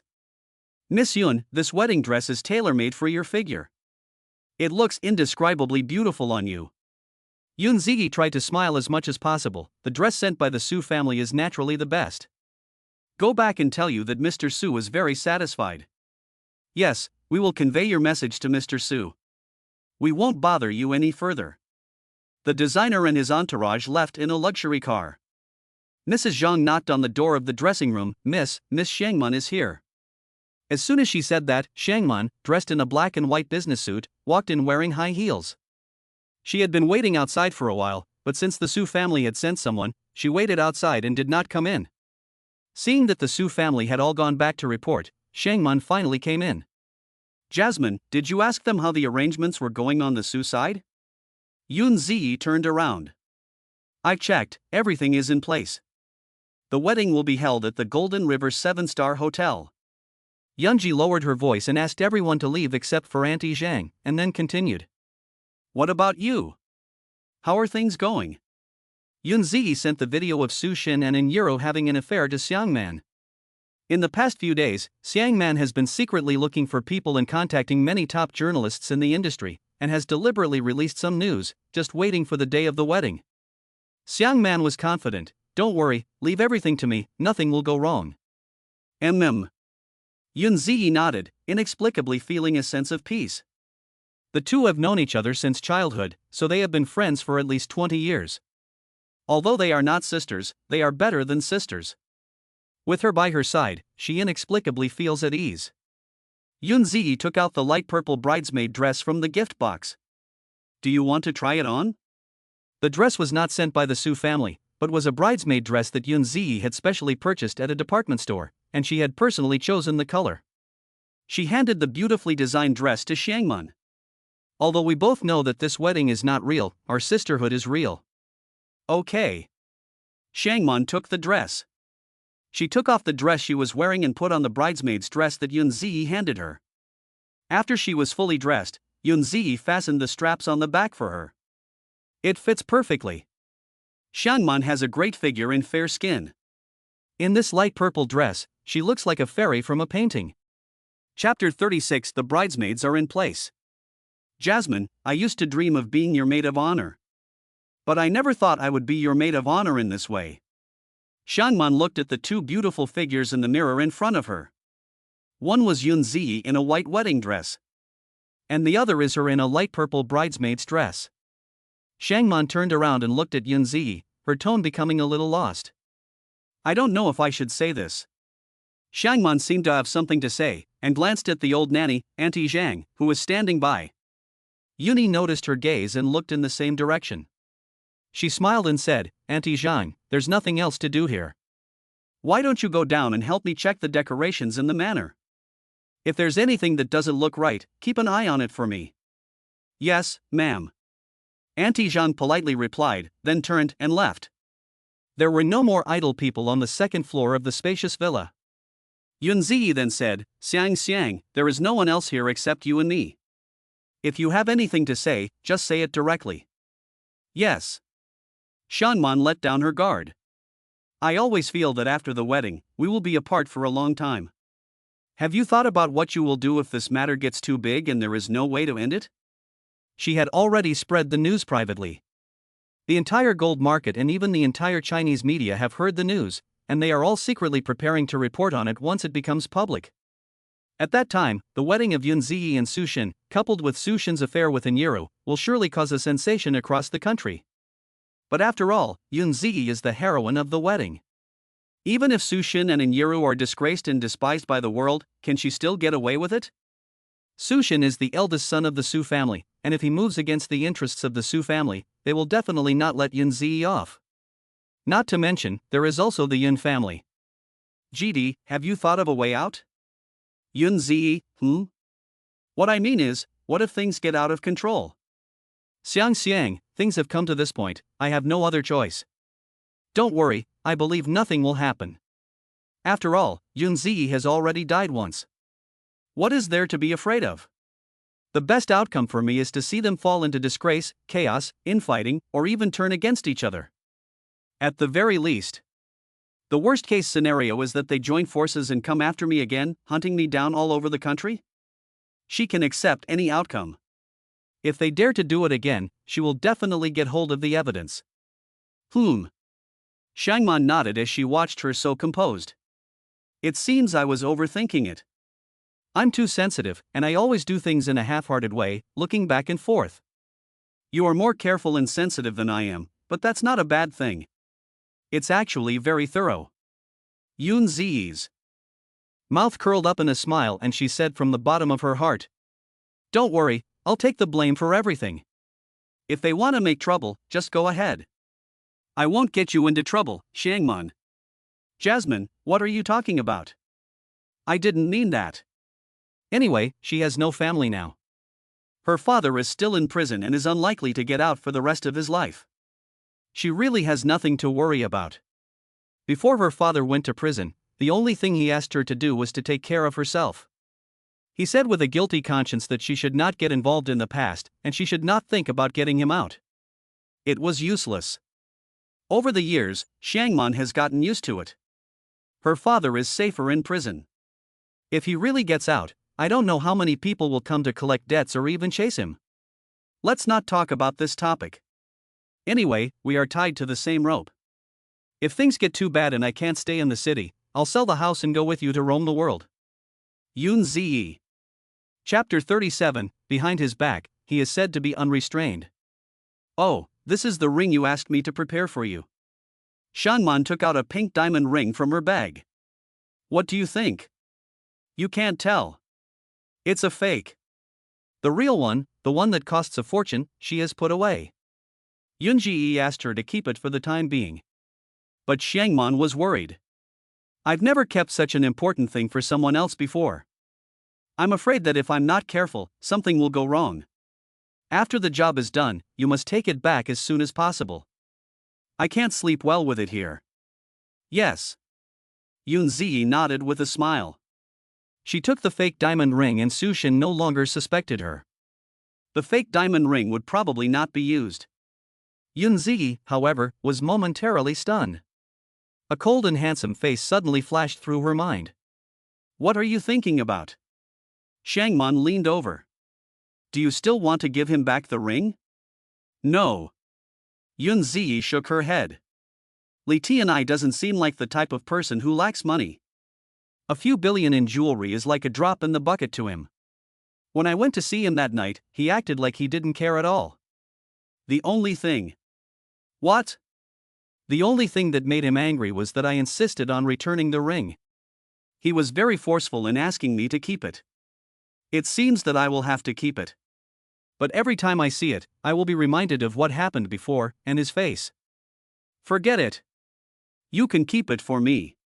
If it really doesn't work out, I will sell it after the wedding and donate the money to charity or children in remote mountainous areas, right? It would be like paying for his criminal behavior. Shangman nodded solemnly. Yes, that's possible.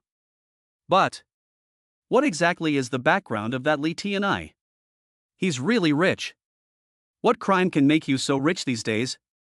I'm afraid he's involved in the gray industry chain. There have always been rumors in the industry. In this world, the richest families have always been involved in both black and white businesses.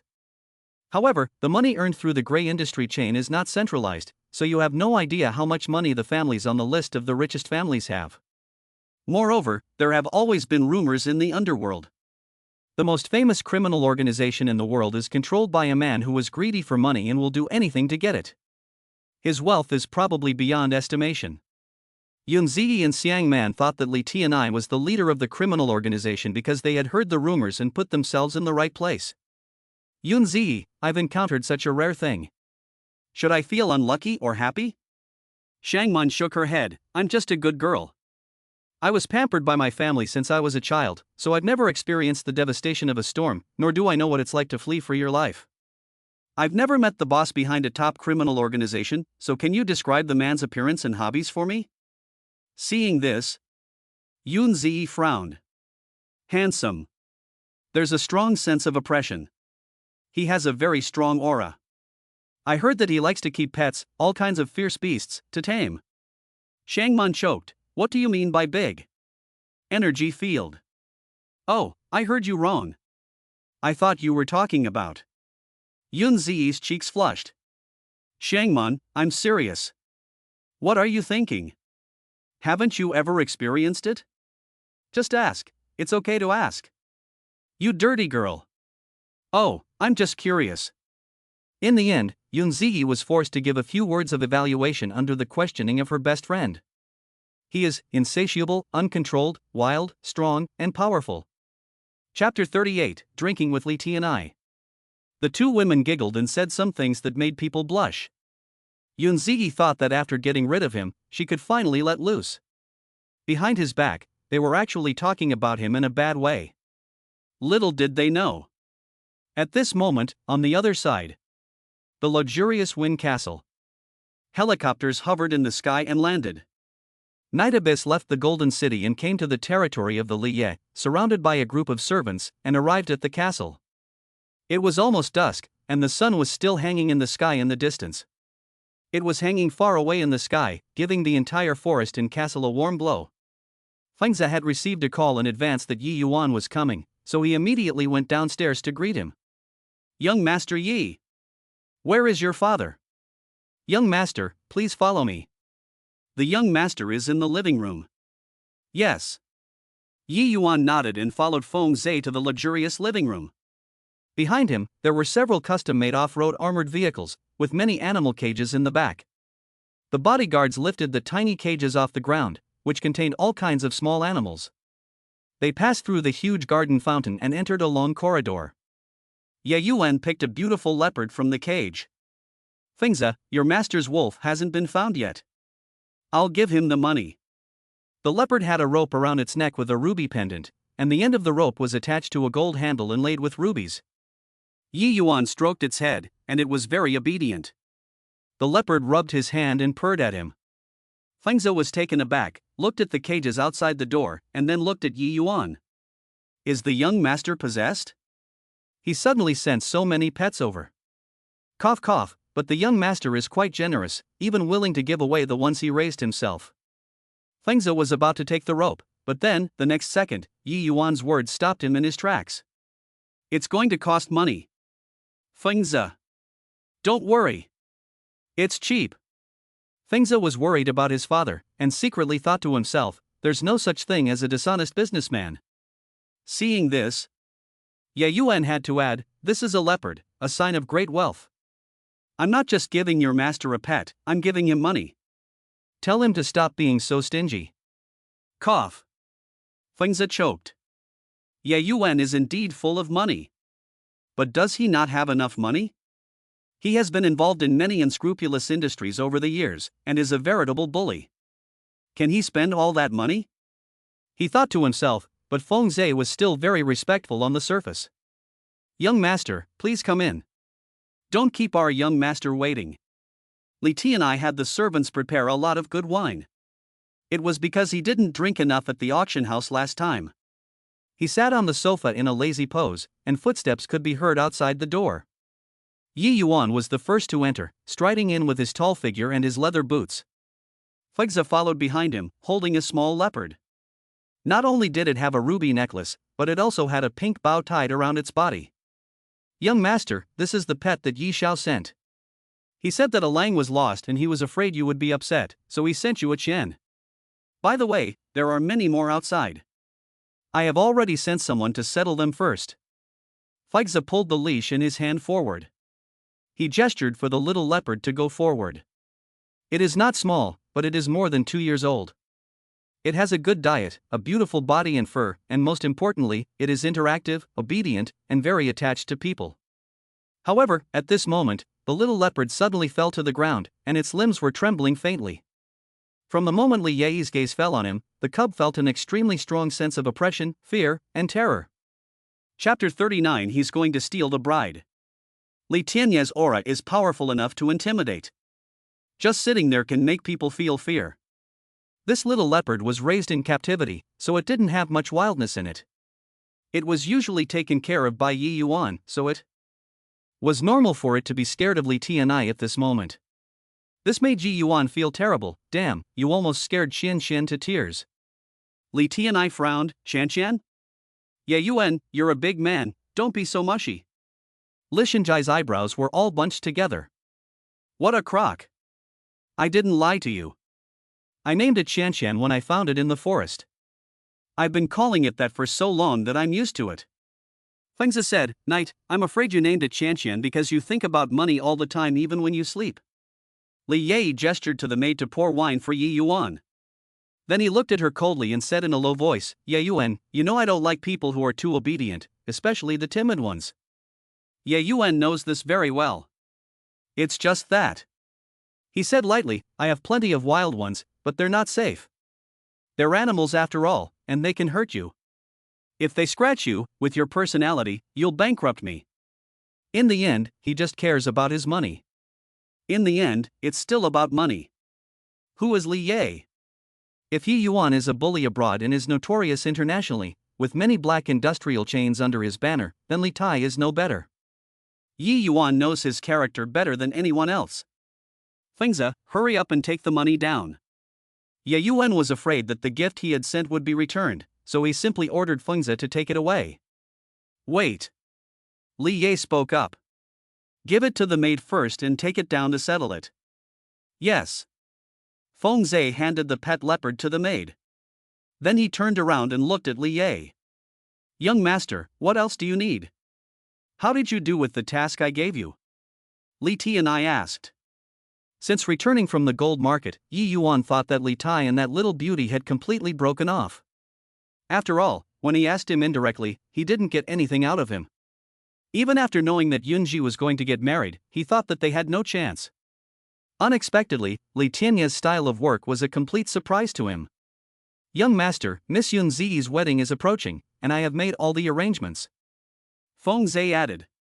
But, master, are you sure you want to attend in person? It's too demeaning for you to go there, your honor.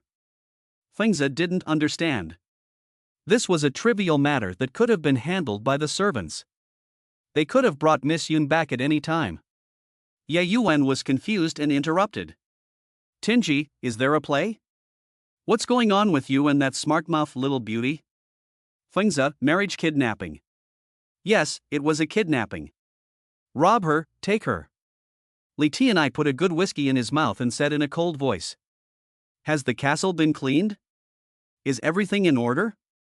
Don't worry, young master. I sent the servants 2 days ago to clean the inside and outside of the castle. I'm sure there won't be a speck of dust. The room has also been decorated in a color scheme that girls like. The most important thing is the surveillance equipment and the surrounding security. I'm ordering people to strengthen it. Li Tian was very satisfied and waved his hand to dismiss Fengza. After several strong whiskeys, Yi Yuan began to joke. This is like the person I know you. If you like something, you will take it by force, and you will get it by any means. Chapter 40, he said he was only interested in Yunji. Li Tian clinked glasses with him. A smile curled the corner of his mouth.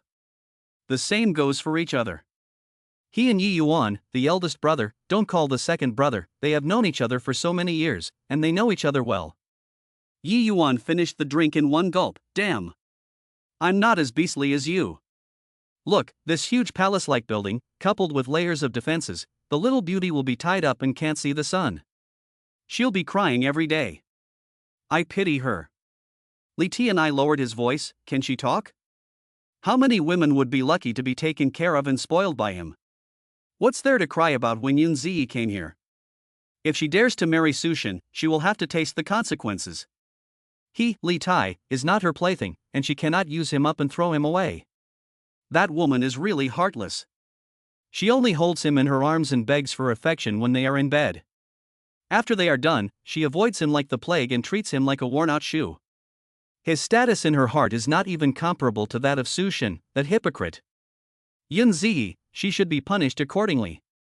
Ye Yuan laughed cruelly. It seems that in a few days, your castle will not be so deserted, and I will have to come here more often. There will definitely be a lot of good things to see. He had to come early and squat. Li Tian's face darkened. This guy is getting more and more nosy. It was better in the past, when he only cared about making money and wasn't so annoying. Since he already knew what Li Ye meant, Yi Yuan didn't ask any more questions. He was afraid that he would really anger Li Qi and be expelled from here. If he really wants to know something, he can come back when Yunzi is kidnapped. Soon. The setting sun hanging in the distance had already set. The two men continued drinking until the evening. The whole air was filled with the rich aroma of wine. At night, the rain swept across the building, dripping down in a steady stream. Fengza led a group of people to decorate the perimeter. They tried to make it as romantic as possible inside and out. Of course, the most important thing is to guard the entire area inside and out. Ye Yuan didn't plan to go back to Jinsher, and he had drunk a bit too much. Leaning back on the sofa, he didn't know where he got two sexy women. As if that wasn't enough, he called two more women over and pushed them towards Li Lixing. Master Li, shall we accompany you for a drink? The women, one on each side, pressed their soft bodies against him. Go away. Li Tian was very impatient. Master Li. The women's voices were soft and sweet. They naturally didn't want to give up such a good opportunity to get close to Li Tian. Master Li, we'll help you. However, just as the woman's hand was about to touch Li Tai's zipper, he spat out a word with great impatience. Get lost. With a loud bang, the table in front of them was hit by gravity, and the wine bottles fell and broke all over the place. The two women were so scared that they rolled out of the door, fearing for their lives. This scene scared the servants around them, who lowered their heads. Ye Yuan was shocked and pushed the woman next to him away in a hurry. Li Tian looked at Yi Yuan calmly and said, Don't make decisions on your own in the future. I'm not interested in these women. Yi Yuan smiled slyly, I understand. Don't tell me you're only interested in that woman, Yun Zi? You really have strange tastes. No. They were all plotting to steal the bride, and you say there was no plan? That's her punishment. Punishment? Yi Yuan laughed. You ruined someone else's wedding, so that is a pretty serious punishment. It was a bit mean, but it was also exciting and fun.